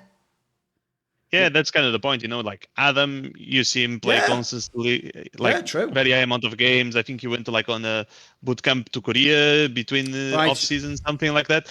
You know, I think if you are like a fan of Rogue and a fan of Larssen, you at least want to see that he's like still invested in wanting to be like the very best, because the reason you got the big bag, the reason why you got the big contract was because it was clear to everyone else that you were a top 3 player at your position, that with a team well built around you, you would always be in a position to contest. Yes. You can argue that this Rogue team is not particularly very well built. I think that's kind of obvious by now, you know. But at the same time, it's like you can't be the one to give up, like you need to be the one almost pushing things forward. I think that's part of the responsibility of being pretty much the face of what's left of Rogue, like you need to be that. By now, like everyone got benched, replaced, kicked. Like I think it's just Freddy and Larssen left from that split that they won. I mean, Malrang's back, but yeah, I know what you mean. Yeah, but it's like barely, back is a bit debatable, but True. I, Okay. I think I think you have way more responsibility, and I think you have to do way more. And like I think it's the pet peeve of every coach, like having a player that was back not seem to care, or at least not care enough. I think like it's pretty bad. And I think for Larssen itself, it's a bit of a waste of his career, because he's clearly one of the guys that if he's constantly playing and constantly trying to be at his very best, I think it's going to be very hard for him to stop being a very strong player anytime soon. I think he found like literally the only way to be a disservice to himself and his team, Yep. Yeah, I mean, what's the name of that Adam superfan that like always flames on Rogue? Zoxy Star, right? Oh yes. But yeah, like I mean, I don't normally like advocate. I think like players get a lot of harassment and things like this on social media, but like again, solo queue doesn't matter if you're on a good team, right? Exactly. That's what I said with Irrelevant. Like people overrate how important how high your solo queue is. But what solo queue is it symbolizes to fans and teammates that you give a shit, right? Yes. And like I've had many players that struggled to keep challenger, on my teams, who were very, very good on stage, because they were doing other things, but yeah, like he's one of those guys where it is not acceptable, and it was necessary. Like, I mean, maybe he just thought he was getting away with it. So in this one instance, and that doesn't mean go on Twitter and flame all of your least favorite players or the players you hate. Like in this one instance, like it was a good thing for the fans to show their dissatisfaction, and he actually bothered to grind. But the fact that it took like what was essentially a hate campaign to get him to even like grind some solo queue in the off season is like unacceptable. And I mean, basically, I think Rogue would basically have to go to Worlds, which is not going to happen, but they would have to go to Worlds for this guy to. I mean, I don't even think he'll get a place in LFL. Like, I mean, frankly. So I mean, like, this may be the last, next summer may be the last split. You'll see Larssen on like, he's not going to be in LEC for sure, unless he shows something else. And frankly, if he plays like this, he's not going to be in LFL, right? So we'll see what happens. But maybe he's satisfied with his career. He did win the LEC. He made quarterfinals at Worlds, But yeah, like I'm not a Rogue fan. Like they've done a lot of dodgy stuff in the past. But not even Rogue deserve this, right? That's all I'm gonna say. Not even Rogue. By the way, I'll even throw in there as well, another reason why playing this badly is just completely going to destroy your career is you were one of the reasons people would have to want to join your team. They should want to play with you. But it's weird. How much can I... All right, I'll tell you what, this should be fine to say, actually. I've asked this person's permission, but I imagine they know that they were out there in the mix in the off-season. I can tell you there was a real world where people like Upset were considering playing with Larssen. For exactly that reason of like, I want to get with another great player, and in the off-season, these are the teams I have the options for. Maybe I play with... You could have had someone like that, like basically the MVP of the fucking LEC right now could choose to play with you. They're not going to choose now, mate. Not only is Rogue not in the best spot anyway, and they've given you all the money, but who the fuck wants to go and play with you now? That's the big problem. You've also created a mad... Like, essentially at this point in time, you're going to have to just play like 3 times better before we can even talk about what happens next for you and Rogue in your career. So, no, I'm with you, mate. I'm with you. Right, let's move on then. Let's do the ugly. So, Crusher, what is ugly in the LEC right now? Okay, I went for, I would say, a bit of a different take, but it's something that in general bothers me quite a lot. I think it's like there's been a big lack of competitive integrity in this split. I'll try to frame it on how I see it.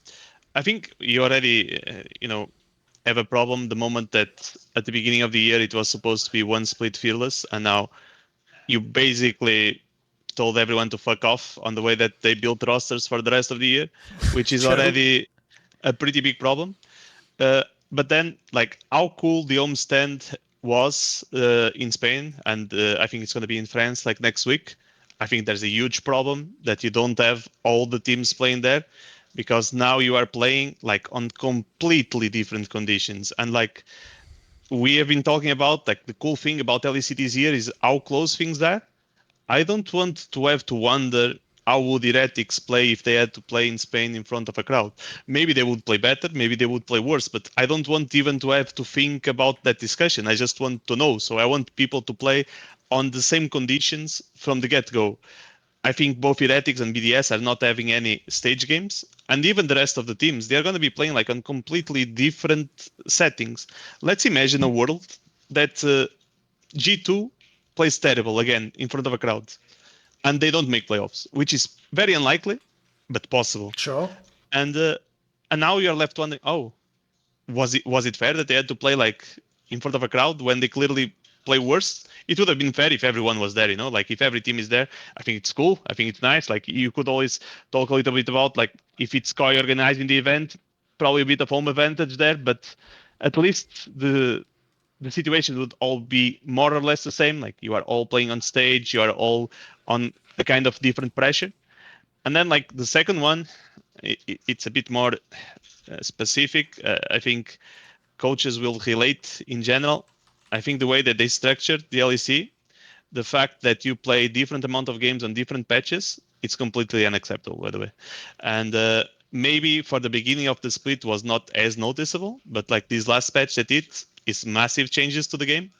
And you are going to have teams that are going to play like 2 games on this patch, and you're going to have teams that are going to play 3 games on this patch. And once again, one game can make an insane difference on your standing. Is the difference between making playoffs or not making playoffs. If you are a good team at adapting, having a quick read on the meta, you can be stronger on this patch. Like there can be things that favor you. And once again, I don't think it makes a lot of sense that in a patch that was pretty big, there's going to be like this difference. But even before, like I took a quick look around, and I think like the most balanced ones that played more or less the same amount of games were like Fnatic and Giants. They played like 2 games per patch, more or less. Some teams have like 4 games in one patch, one Oh, game in wow. the other patch. Right. It's like from a integrity standpoint, I think it's pretty bad. Like I think you want the conditions to be the same to everyone. Like everyone should have to adapt to the same conditions, and then okay. I don't think like once again, people in general, spectators, think much about this because, of course, the homestand was cool. Like I think, special people like finally having live events, not being in fucking Berlin with 200 people watching. I think like one of the worst things is going to be like you're gonna have the final on the studio. Like Yep. you have like these 2 huge events, and now you're gonna go back to the final. That should be like this big thing. No, you're gonna do it in front of 200 people. You had worlds on the studio also. Like it's like a bit mental actually when you Yes. think about it.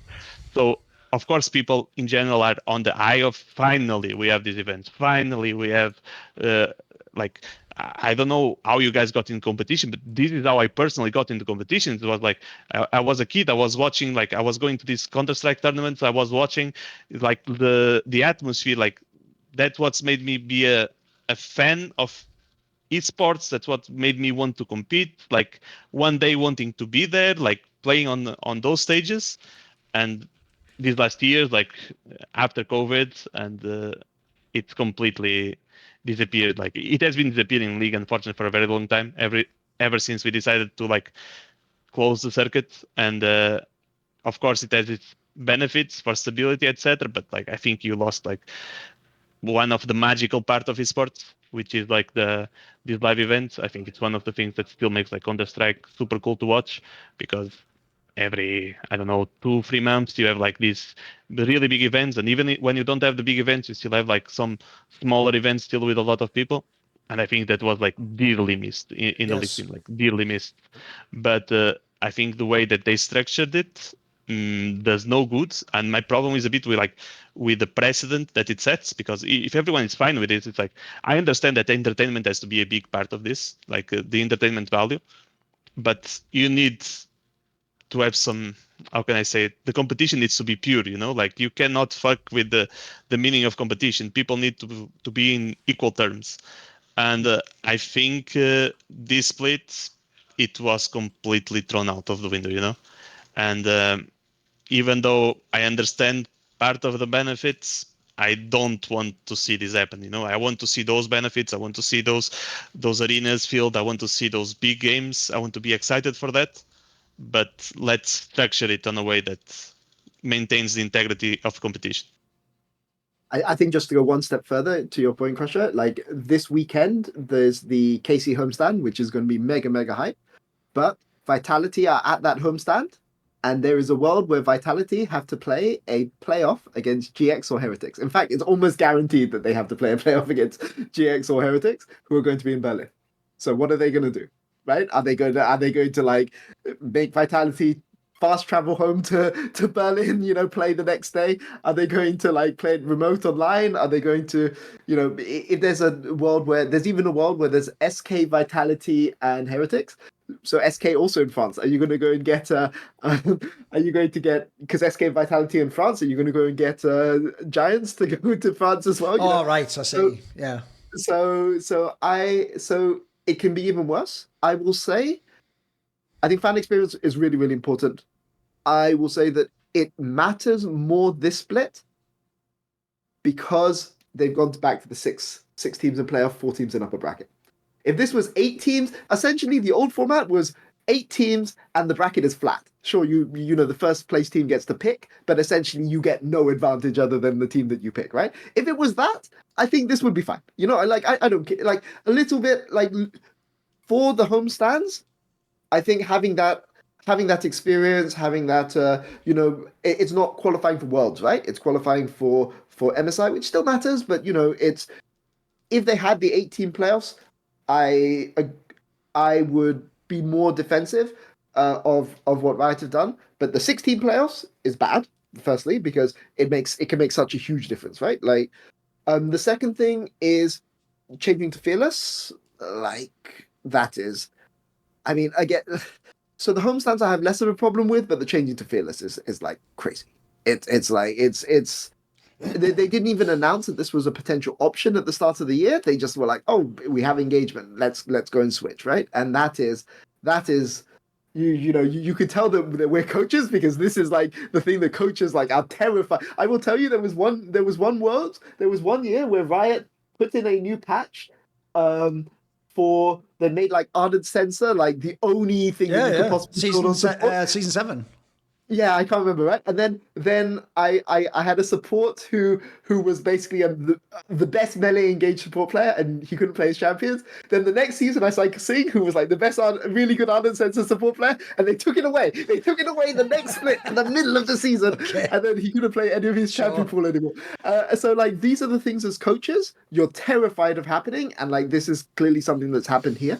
So to me, I sympathize more about that, but yeah, like there needs to be a balance, and obviously I think we both want homestands, right? Like we both want homestands. It's not about criticizing that. Yes, it's about maybe you do the homestands earlier in the split. Maybe you find a way where your regular season isn't as important as it is now, especially now that the league is much more balanced. So yeah, I agree. But at the same time, the fact that our top 4 teams are so clear makes me less concerned.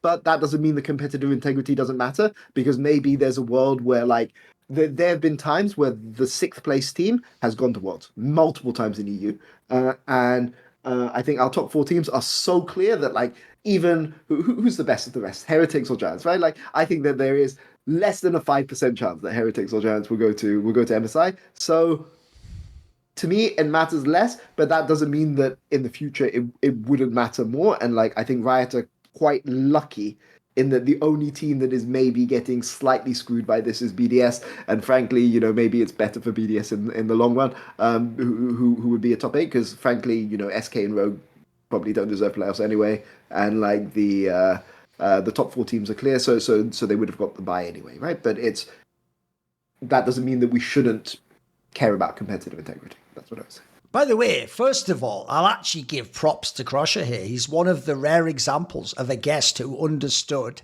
the assignment of the ugly section. Because notice both things he picked, Peter, weren't bad things. People like Fearless Draft, people like these homestands. There are aspects about these that are good, that people enjoy, but it is ugly in the application. I agree. Because first of all, I'll do the Fearless one very quickly. It's just a nightmare if you were the GM. Again, like, how am I supposed to GM when I literally don't know you're going to change League of Legends? Like, the whole way the fucking game is, like, drafted is going to be completely differently. Like, I'd like to know that before I do all my off-season moves. You know what I mean? Like, there's certain years where that would completely change, like, how good my move is. Like, maybe I signed the player who is, like, the god on 2 fucking Mage champions, but now it's Fearless Draft and best of 5s, and now he's going to have to play, like, fucking an Akali that he never plays or something. Like, that's already a nightmare. That's bad as it is. Then the patch thing I agree with too, because... like, we can't act like patches only change like 1% of the result. Sometimes they completely change who wins the game, especially if it was a close one. So yes, again, there's almost no rhyme or reason to this. Like, what if I'm the team where I just got my 4 games on the patch I'm bad on, and then you got 2 games on the patch you're bad on? Like, that already gives me a worse chance than you have, regardless of how we play. That I also think is somewhat unacceptable. You want it as uniform as possible. I mean, look, that's going to be an eternal discussion in League of Legends esports anyway, which is they just refuse to let the whole split be on one patch because they want it to be this whole like turnover of solo queue and for you to see in the game what you see in solo queue. Unfortunately, as long as that exists, they'll probably never change on that one. Lastly, on the whole thing of the homestands, I also agree completely. Look, they actually were. I'm someone who spent years complaining about the fact that, like, I think COVID gave LEC the excuse to just have everything in the studio because it costs way. I made this point a million times before, so I won't go into it here. But basically, it's expensive to run live events. You don't make money, you lose money running them. You tend to run them, by the way, for like marketing purposes, to look really cool, to give a really awesome atmosphere, memorable games, etc. Allow fans to like engage with the product and become fans of teams and buy merch. But unfortunately, it does lose you money. I mean, I've always said this.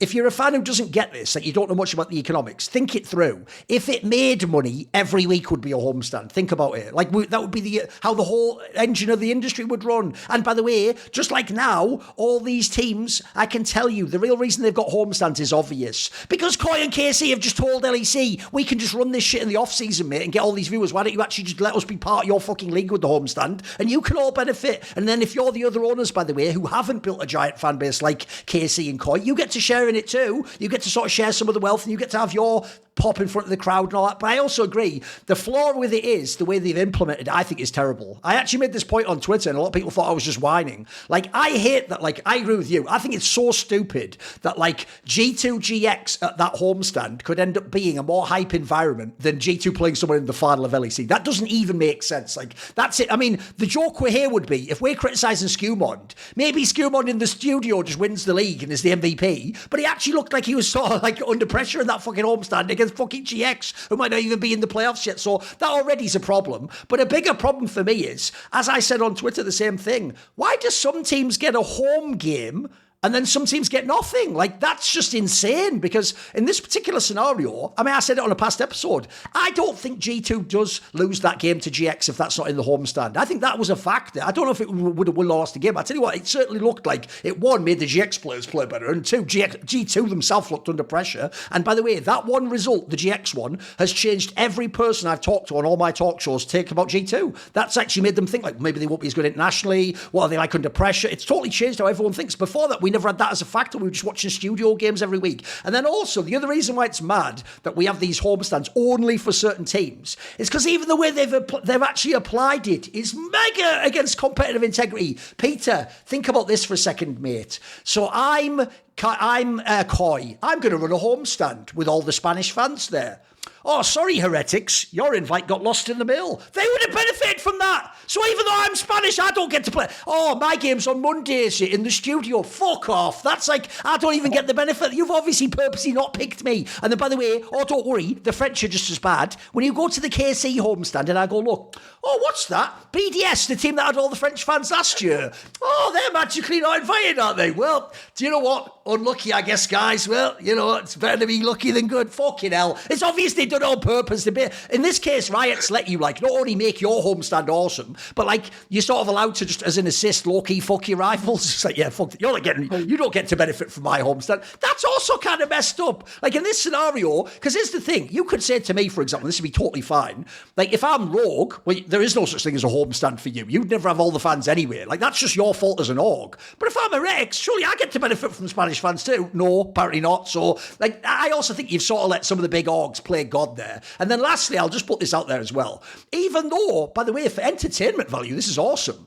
This is like some WWE, not a real sport level shit. This is like, you're like, oh yeah, you like LEC so far? Oh my God, no, Vince McMahon's come in. Oh yeah, you think you're good, G2? What if I put you in a Hell in the Cell match in Spain against GX? And fucking hell, like, this is like you're trying to make me lose. Like, the fucking loser leaves town. I swear, this is ridiculous. So I do think that, even though, by the way, great drama, great effect on the game, the problem is, I also agree, Crusher hinted at it earlier, but another reason this is ass is because in the future, in 3 years, when some kid's trying to argue with Dom about who was a good player in LEC, they're going to go on Leaguepedia and look this up, and they're never going to know that one random week of LEC was like in a fucking home arena of the team playing, and they're going to think something stupid, by the way, like GX was just better than G2 or something mental like that. Like, and I also agree, it's also mental that we had years where Worlds was in a studio, but then a random week of LEC, it's like a giant arena with like gladiator. Are you not entertained? Like, what even is that? The scale doesn't make any sense for the esport. That's mental. I agree. By the way, perfect ugly point though. I actually think you nailed the framing on that one. You did a good job on that one. Actually, I didn't even think about the BDS Heretics point. It's naughty as fucking it. I know. At some point, BDS and Heretics are going to get their homestands, right? Hopefully. Does BDS not invite Casey, and does TH not invite Quinn? Oh, and by the way, I guarantee as well, there's not everyone. You know how petty people are in esports. When they get their homestand, you are right, Peter. They're definitely not inviting the other team. It's like, you didn't invite me. Well, fuck you. You're not invited either. That's just going to be how it is now, mate. It's true. Holy moly. Go on then. What is your ugly point, Peter? Where are we going on this? My ugly point. So for my good point, I talked about how hyped I am for GX versus Heretics. You know what's ugly? The fact that SK and Vitality are probably like, so GX versus Heretics is probably going to decide one playoff place. The other, either for a tiebreaker or the other playoff place, depending on who wins, is going to be decided by Vitality versus SK. And I cannot think of, you know, I like Vitality. You know, I want them to do well, but holy moly, they played badly the last 2 weeks. Like they're the inverse GX. You know, like something clicked in the other direction. This SK team, how did they beat Fnatic? It feels like a fever dream. You know, like what, like how? I'm just watching this team play, and I know logically, and because of what it says on the scoreboard. 4 weeks ago, this team beat Fnatic, and frankly, they played better than Fnatic. Fnatic didn't even play that badly in that series against GX. They threw a bit, but like it wasn't like they were like hardcore. Okay, they weren't hardcore trolling. They were a little bit trolling. They weren't like it wasn't like, you know. I don't think Rogue would have beaten Fnatic if Fnatic played like they did there, right? So like SK played well enough to beat a Fnatic that was playing 6 out of 10, right? So, and yet. This team still has a shot at playoffs. They have 2 teams. They have 2 games at the homestand. One of them's against G2. You wouldn't expect them to beat that, but you know, who knows? And then the other one is against Vitality. And if they win the game against Vitality, they have a really good chance of a tiebreaker, right? But to me, like, I want Vitality to do well, but frankly, like, just put GX and Heretics in the playoffs and let me enjoy my 6 teams instead of having to go and watch us torture some more. You know, like, I mean, I think SK are basically done. I've spoken at length about how little I like every decision that SK have made this year, even though I liked their decisions last year. But like this, Vitality maybe can do something in lower bracket, but you know, this is.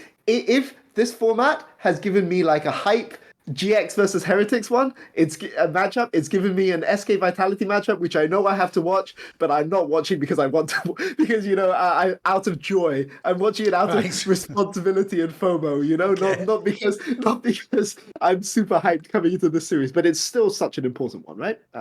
So yeah. Like, he's giving you a lot there. Just go with whatever you want. What are you going to take from that, Crusher? I mean, I can understand where he's coming from. I think like the main problem is like Vitality has been a bit unwatchable, which is a bit weird, because they are actually a team that I quite like the players. I think their hookies are really nice to watch. Like I think Nakanako, I think he's already showing a bit, but I think he's actually. If next year we are talking about Nakanako and we are talking about him as one of the top players in the league, I wouldn't be surprised because like he has like the raw individual skill, and it seems like he's getting more and more comfortable. So it's starting to be nicer to see. He still has one of those like hooky games where he just completely runs it, but in general, like looks like a really strong player. Zayek, that I was not, I thought he was an okay player, but he seems to be playing way better than I was expecting, especially at the LEC. I think just Niski is gonna take time. If he's gonna be a good support, it's gonna take time because this has not been it, and it's been like a very clear problem. And in general, teams that don't have the support jungle synergy, like we've talked already a few times in this show, it's not going to work, and it's been rough to watch Niski sometimes, like especially in these last weeks, and even in champions where you would think that this makes sense, this is probably a champion where he's gonna be at. Like for example, like the Nico game, they won, but like that was a hard game to watch, and it's you think about it and it's this is probably one of the champions where he's gonna like be playing better, because in general like the talent on the team seems pretty good. About SK, I don't know. I don't particularly have anything too insane to see. Like I think the Fnatic series gave a bit of false hope that SK was going to be, maybe a semi-competent team, but clearly not. The joke almost is like that BDS Academy roster, they seem to get all the worst pieces, because they ended up with 3 players from that roster this year, and not looking as hot. So the enthusiasm is not particularly there. But at the same time, like unlike Peter, I'm a bit down to see like Vitality in playoffs and just get me a bit of randomness and like maybe some moments of brilliance appears. Like Niski as an experienced player, maybe when the stakes are a bit higher, I don't expect him maybe to perform insanely, but maybe to bring more calmness to a team. And if he performs at an okay level, maybe someone can step up, especially from these rookies. Still think Kart is like a very insane player. So I at least with Vitality, like there's the hope that if the stars align, they can do something. I think SK could have anything ended to them, and I would not be expecting anything at all.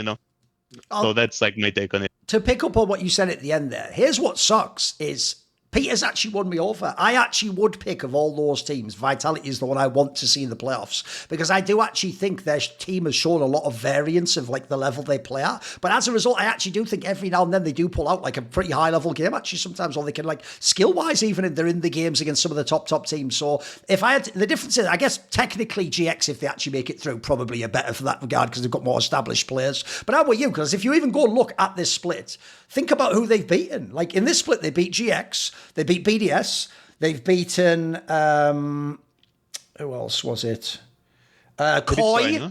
The real thing that's fucked them, but here's the problem was all, Peter. I'm a writer, mate. I like narratives. I'll tell you what, if you wanted a narrative that is too on the nose though, bro, if they don't make playoffs, you know the reason why, mate, is that week 2 loss to Rogue. And what was the second game? That would have been a 3-game series. But your boy Nakano, who you literally live and die by, you're going to die by him, mate, because that fucking Yasuo game, that 091 Yasuo game, that should be like spray paint on the wall of the fucking arena if they don't make it into the playoffs, mate, because that's the game that cost you. If you win that game and you go to game 3 and just 2-1 Rogue, this isn't even a conversation. You'd already be in the playoffs. It'd be all cool. Because actually, those teams you've beaten elsewhere, there are teams that were the ones contending for the playoff spot. But you've blown it to shitter Rogue, who, by the way, shouldn't be anywhere even close to the playoffs. So, in some ways, I guess it's sort of fitting if you don't make it after that, sadly, even though that's a bit of a bummer. Go on. I mean, it's even worse because they had that series against Heretics with the Anivia top where he was like 9-0 or something ridiculous, and they didn't play around the Anivia properly, which is almost, well, it's not as bad as going 0-10 or 0-8 or whatever on Yasuo, which is obviously worse. But the fact is that he didn't shot call the game from the lead with Anivia.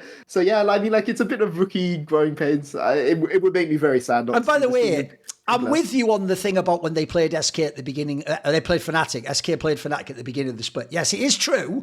Technically, most other teams, even if Fnatic did the same thing, would still lose to them. But bro, if you, since obviously I got your point, I actually went and watched those 2 games before we did this show, Peter. And I can tell you right now, definitely Fnatic did not think they could lose that series. In game 1, they actually do like a 4v2 dive on the bot tower and just completely fuck it up completely. That's how they get behind in the game. Game 2, I challenge anyone watching this show right now, if you didn't see game 2 on week 1 of SK Fnatic, just go and watch the game. And here's what I predict will happen. You will think right until the end of the game, oh, they've picked the wrong week. This is a 3-game series. Like, this goes to game 3. Because that game 2 was like, Fnatic is just winning like every second of it until the very end, and then they just lose and then it's over. Like, it was one of those games in the modern meta where you can just lose the one team fight in the games. Like, it's mental, bro. They're winning every fight they have. Like, you know, every skirmish they're going like 2 for 1 and 3 for 1. It's ridiculous. You'll actually think, like, essentially, it's like Final Destination. How the fuck did they die on this one? Like, holy shit, like, everything's going great. So I do think that is one of the most inexplicable series. Like, I don't know how. I think Fnatic just assumed like it was impossible to lose. We're playing bots or something, mate. Like, it looked like they didn't give them any respect whatsoever. Any respect. Yeah, okay, fair enough. I mean, I agree with you, though. At the same time, the Rogue would have still lost the series. I'm with you on that one. I'll give you that. That's a good. By the way, I like the way Rogue catches the stray on that one, too. But yeah, they deserve it. They would have still lost. It's true. Right. For the last point of the show, I'm actually going to make mine. Remember, it's the ugly category. It's just going to be a whinge, which goes like this. You know, everyone has spent the last week, it's happened on this show, when I did summoning and set with Yamato Cannon, he had to scramble and find what even are the tiebreaker rules, because obviously we only play once in the league now, so it's not like head-to-head. That used to be when you played like 2 or 4 times. It's not going to be games played, because you have the... So in the end, it turns out you're going to play actual real tiebreakers if people are tied in the league, right? Here's one thing I hate. It's why I'm one of the people in esports who hates round robin. I'm one of the people in Counter-Strike who always used to say, can we get rid of round robin group stages? Because the reason I always loved the GSL group system, or... I even think Swiss is better in this regard. There aren't ties. There's no ties possible. In GSL, you're always just winning. You're out when you lose twice. That's it. Like, you're just playing in a bracket. You always know where you are. And not only does the player know, the league broadcast knows and the fan knows. The worst thing about round robin is... it doesn't just like occasionally produce tiebreakers. Think about how many splits you guys have watched of LCS, LTA, and fucking LEC. There's tiebreakers almost every single split. That's just the nature of the league, unfortunately. And there's 2 things I hate about that. One, part of your tiebreaker ends up being stupid shit like... the team that's leading the league and has lost once, they just lose randomly towards the end of the split to the team you needed them to beat, who's another team in your position, but they don't give a shit anymore because they're already in the playoffs and they know they're like the number 1 and number 2 seed. So already you get wacky results that wouldn't happen if this was like I say, like a tournament life scenario with a bracket, etc. And then secondly, you end up with this situation, which I can tell you from Counter-Strike, this will always exist, right?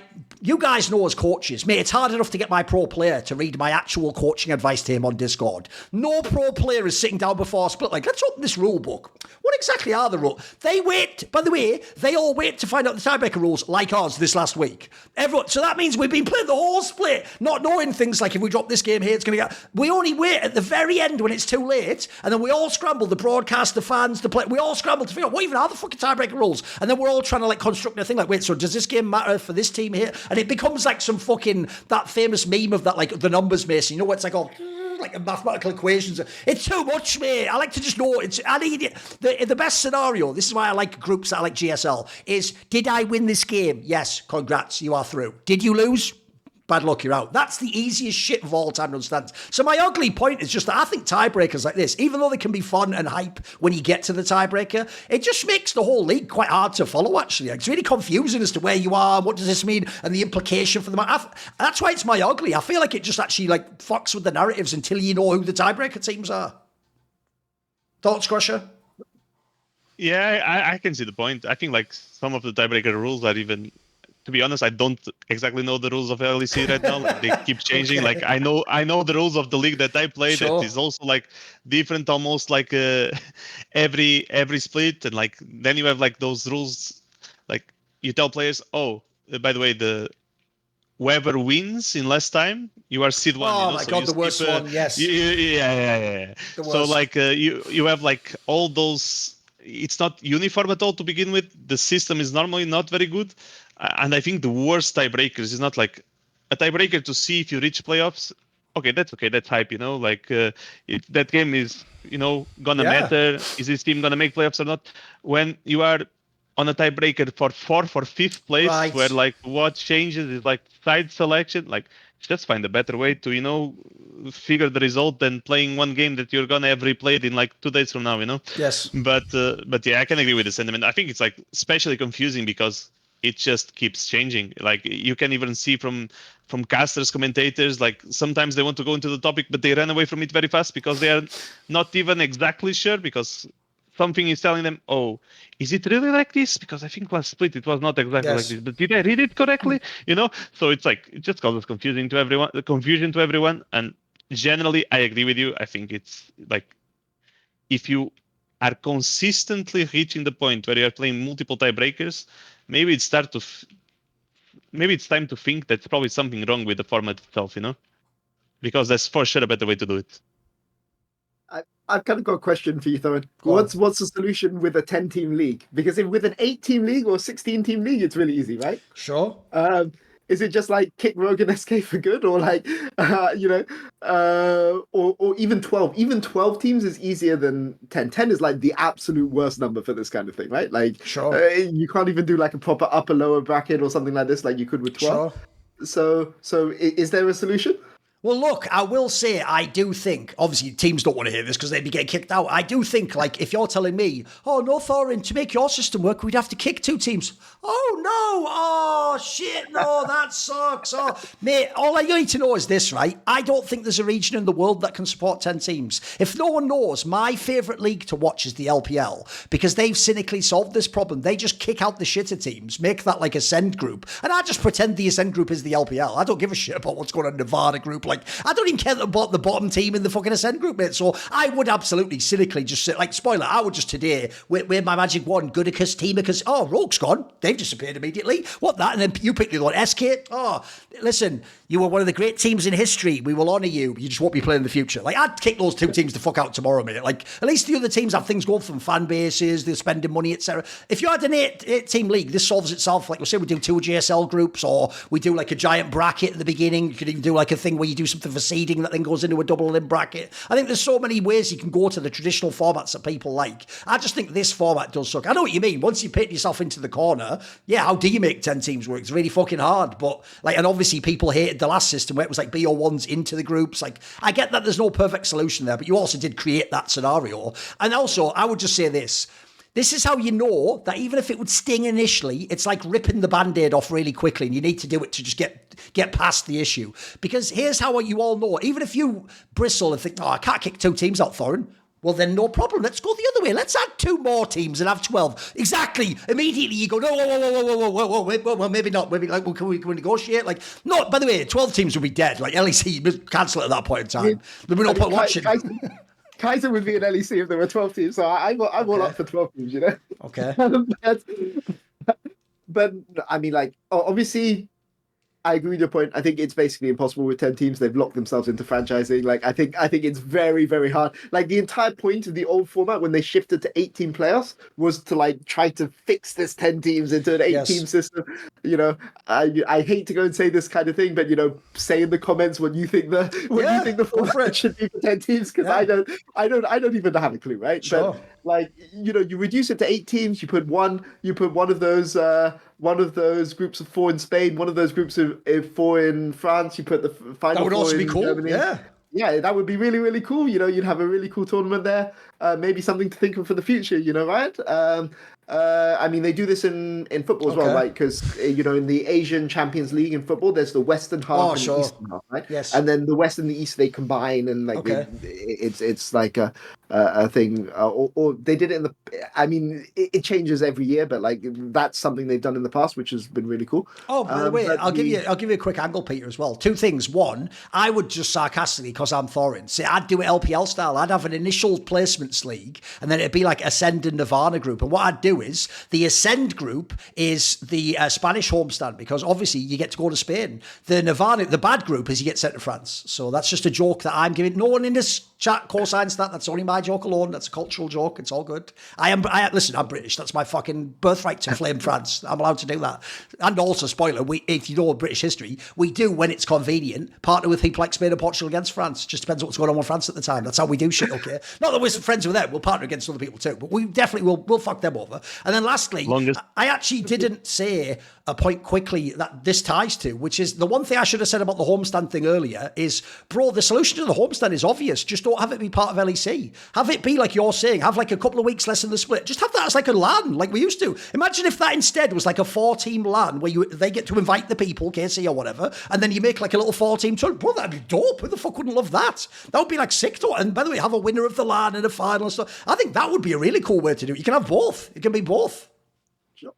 Yeah, I mean, I agree, but I think obviously, like, to me, the best format you can possibly do in EU, and this is as somebody who loves the ERLs, is have like some EU Masters style nonsense where you have like 16 teams or 24 teams in the beginning stage, and then you put them into 8, right? Yes. Which isn't that essentially similar to what I've got one for you, Peter. I made a video about this a few years back. I have a good compromise, because if you're really old school like you are, if you used to watch back in the day OGN, they had a genius solution to this. Yeah. What they would do is OGN Champions was a 16-team tournament with group stages that went into playoffs. And what they would do is when you made top 4, well, you're playing the semis and the final, the people who didn't make it to the top 4 used to get put into another tournament called NLB, which was the top teams below OGN and essentially everyone who was in top 4. And I just said this a couple of years back. What you should do, obviously, is have a format like LEC. And once we get to the top 4, the teams that don't make top 4 go into EU Masters. And it's just like by the way, that would be so sick for the teams in the EMEA Masters, by the way. Imagine if they got to play against like fucking BDS or like these squads with Vitality, and they actually get to show. Imagine last year if BDS Academy had actually beaten like fucking a team that was like the 5th best or something. That would be incredible. That would be, I actually think that would be like also a way you could bridge it, essentially, because by the way, this all also ties into, if you notice, you can't, even though I'm saying the LPL is good, it is ludicrous that LPL format exists, Peter, where like in May you're done for the whole year. Like that can't exist. Yeah. Like we can't be having that. That's stupid as fuck.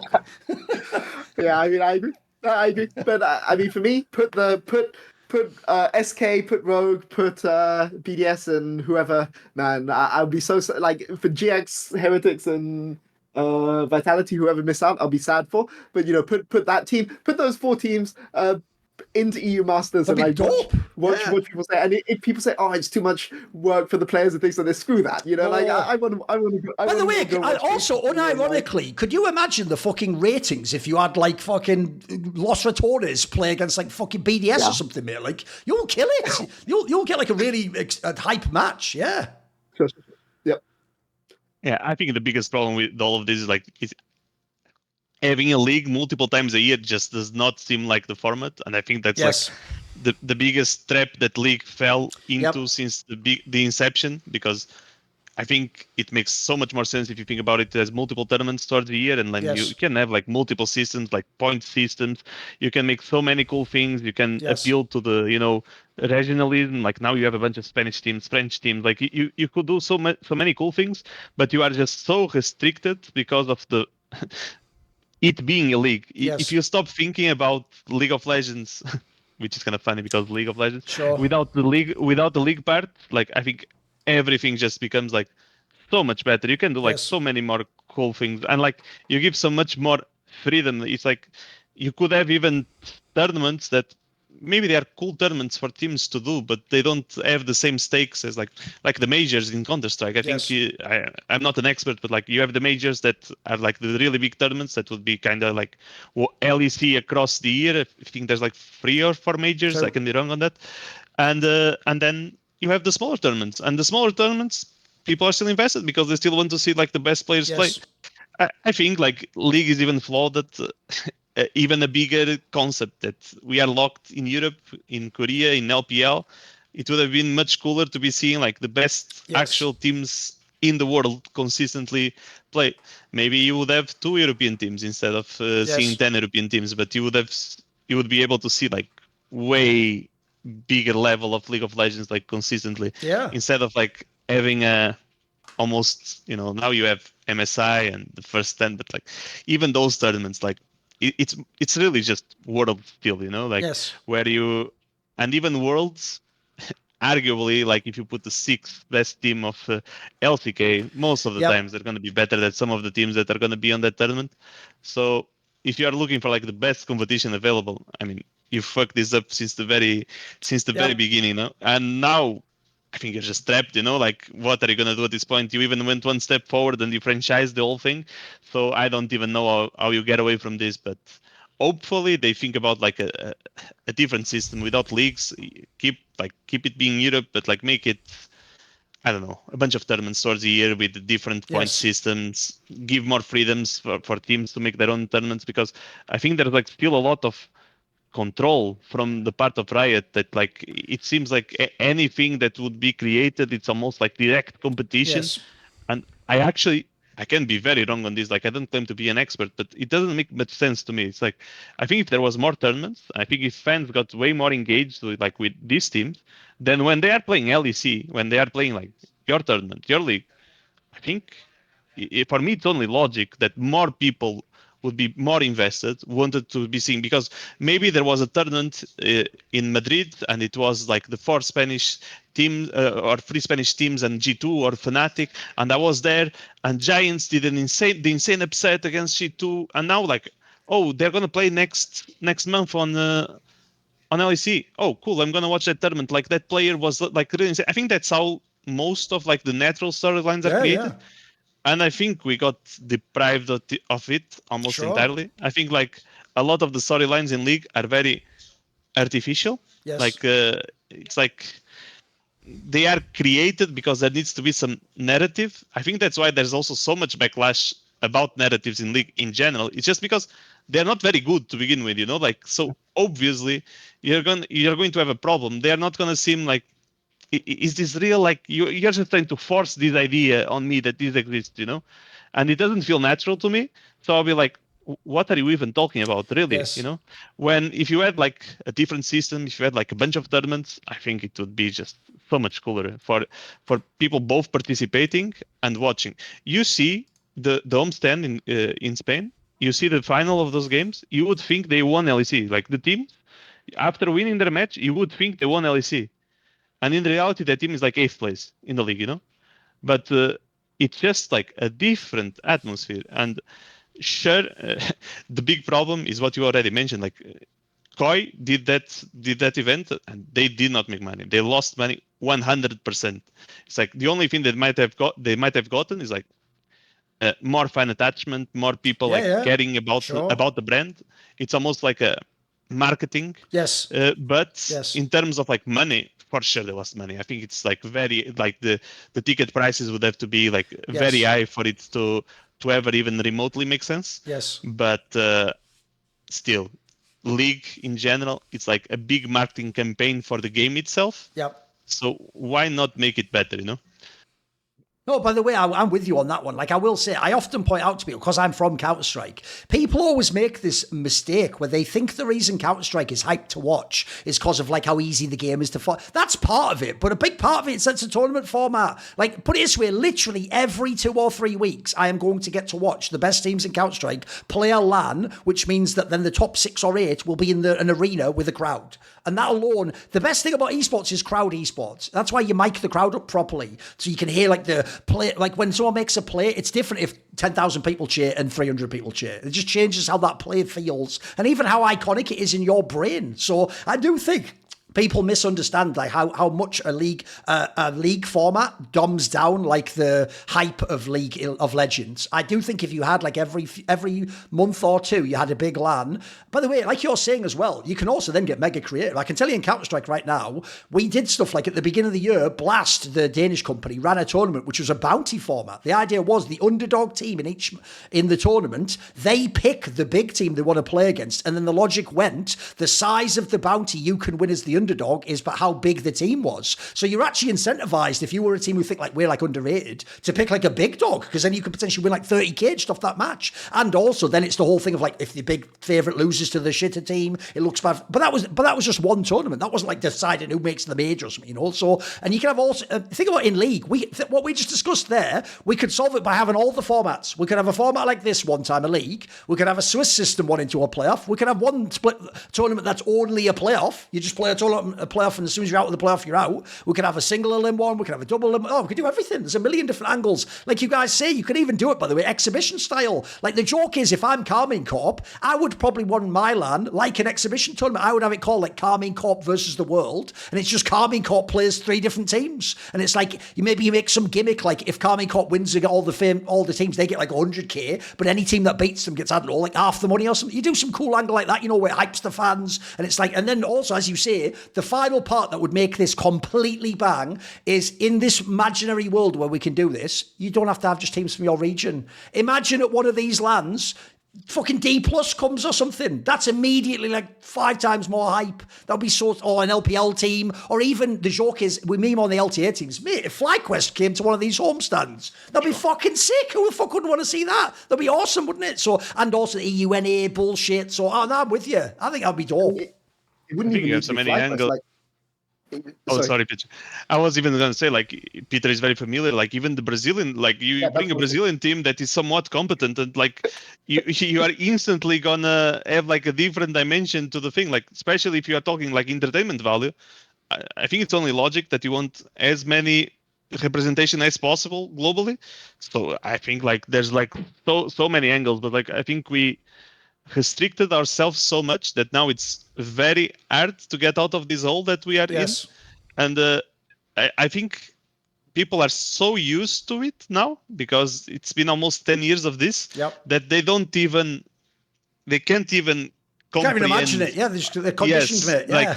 Like, yes, it's like they are conditioned to this league of pure suffering. So all that people are thinking is like, okay, how can this league format be better? Yes. And they don't even think, oh, that doesn't need to be a league at all, you know, like we there's other ways, like there's been, but yeah. Well, the problem is, in this analogy, we're all just chimps raised in captivity who can't even dream of the jungle. We just think we're arguing over, can I have a different tyre or can I have a bit of like another chimp in the cage? That's it. Like, that's all we can dream of. You're right. It's true.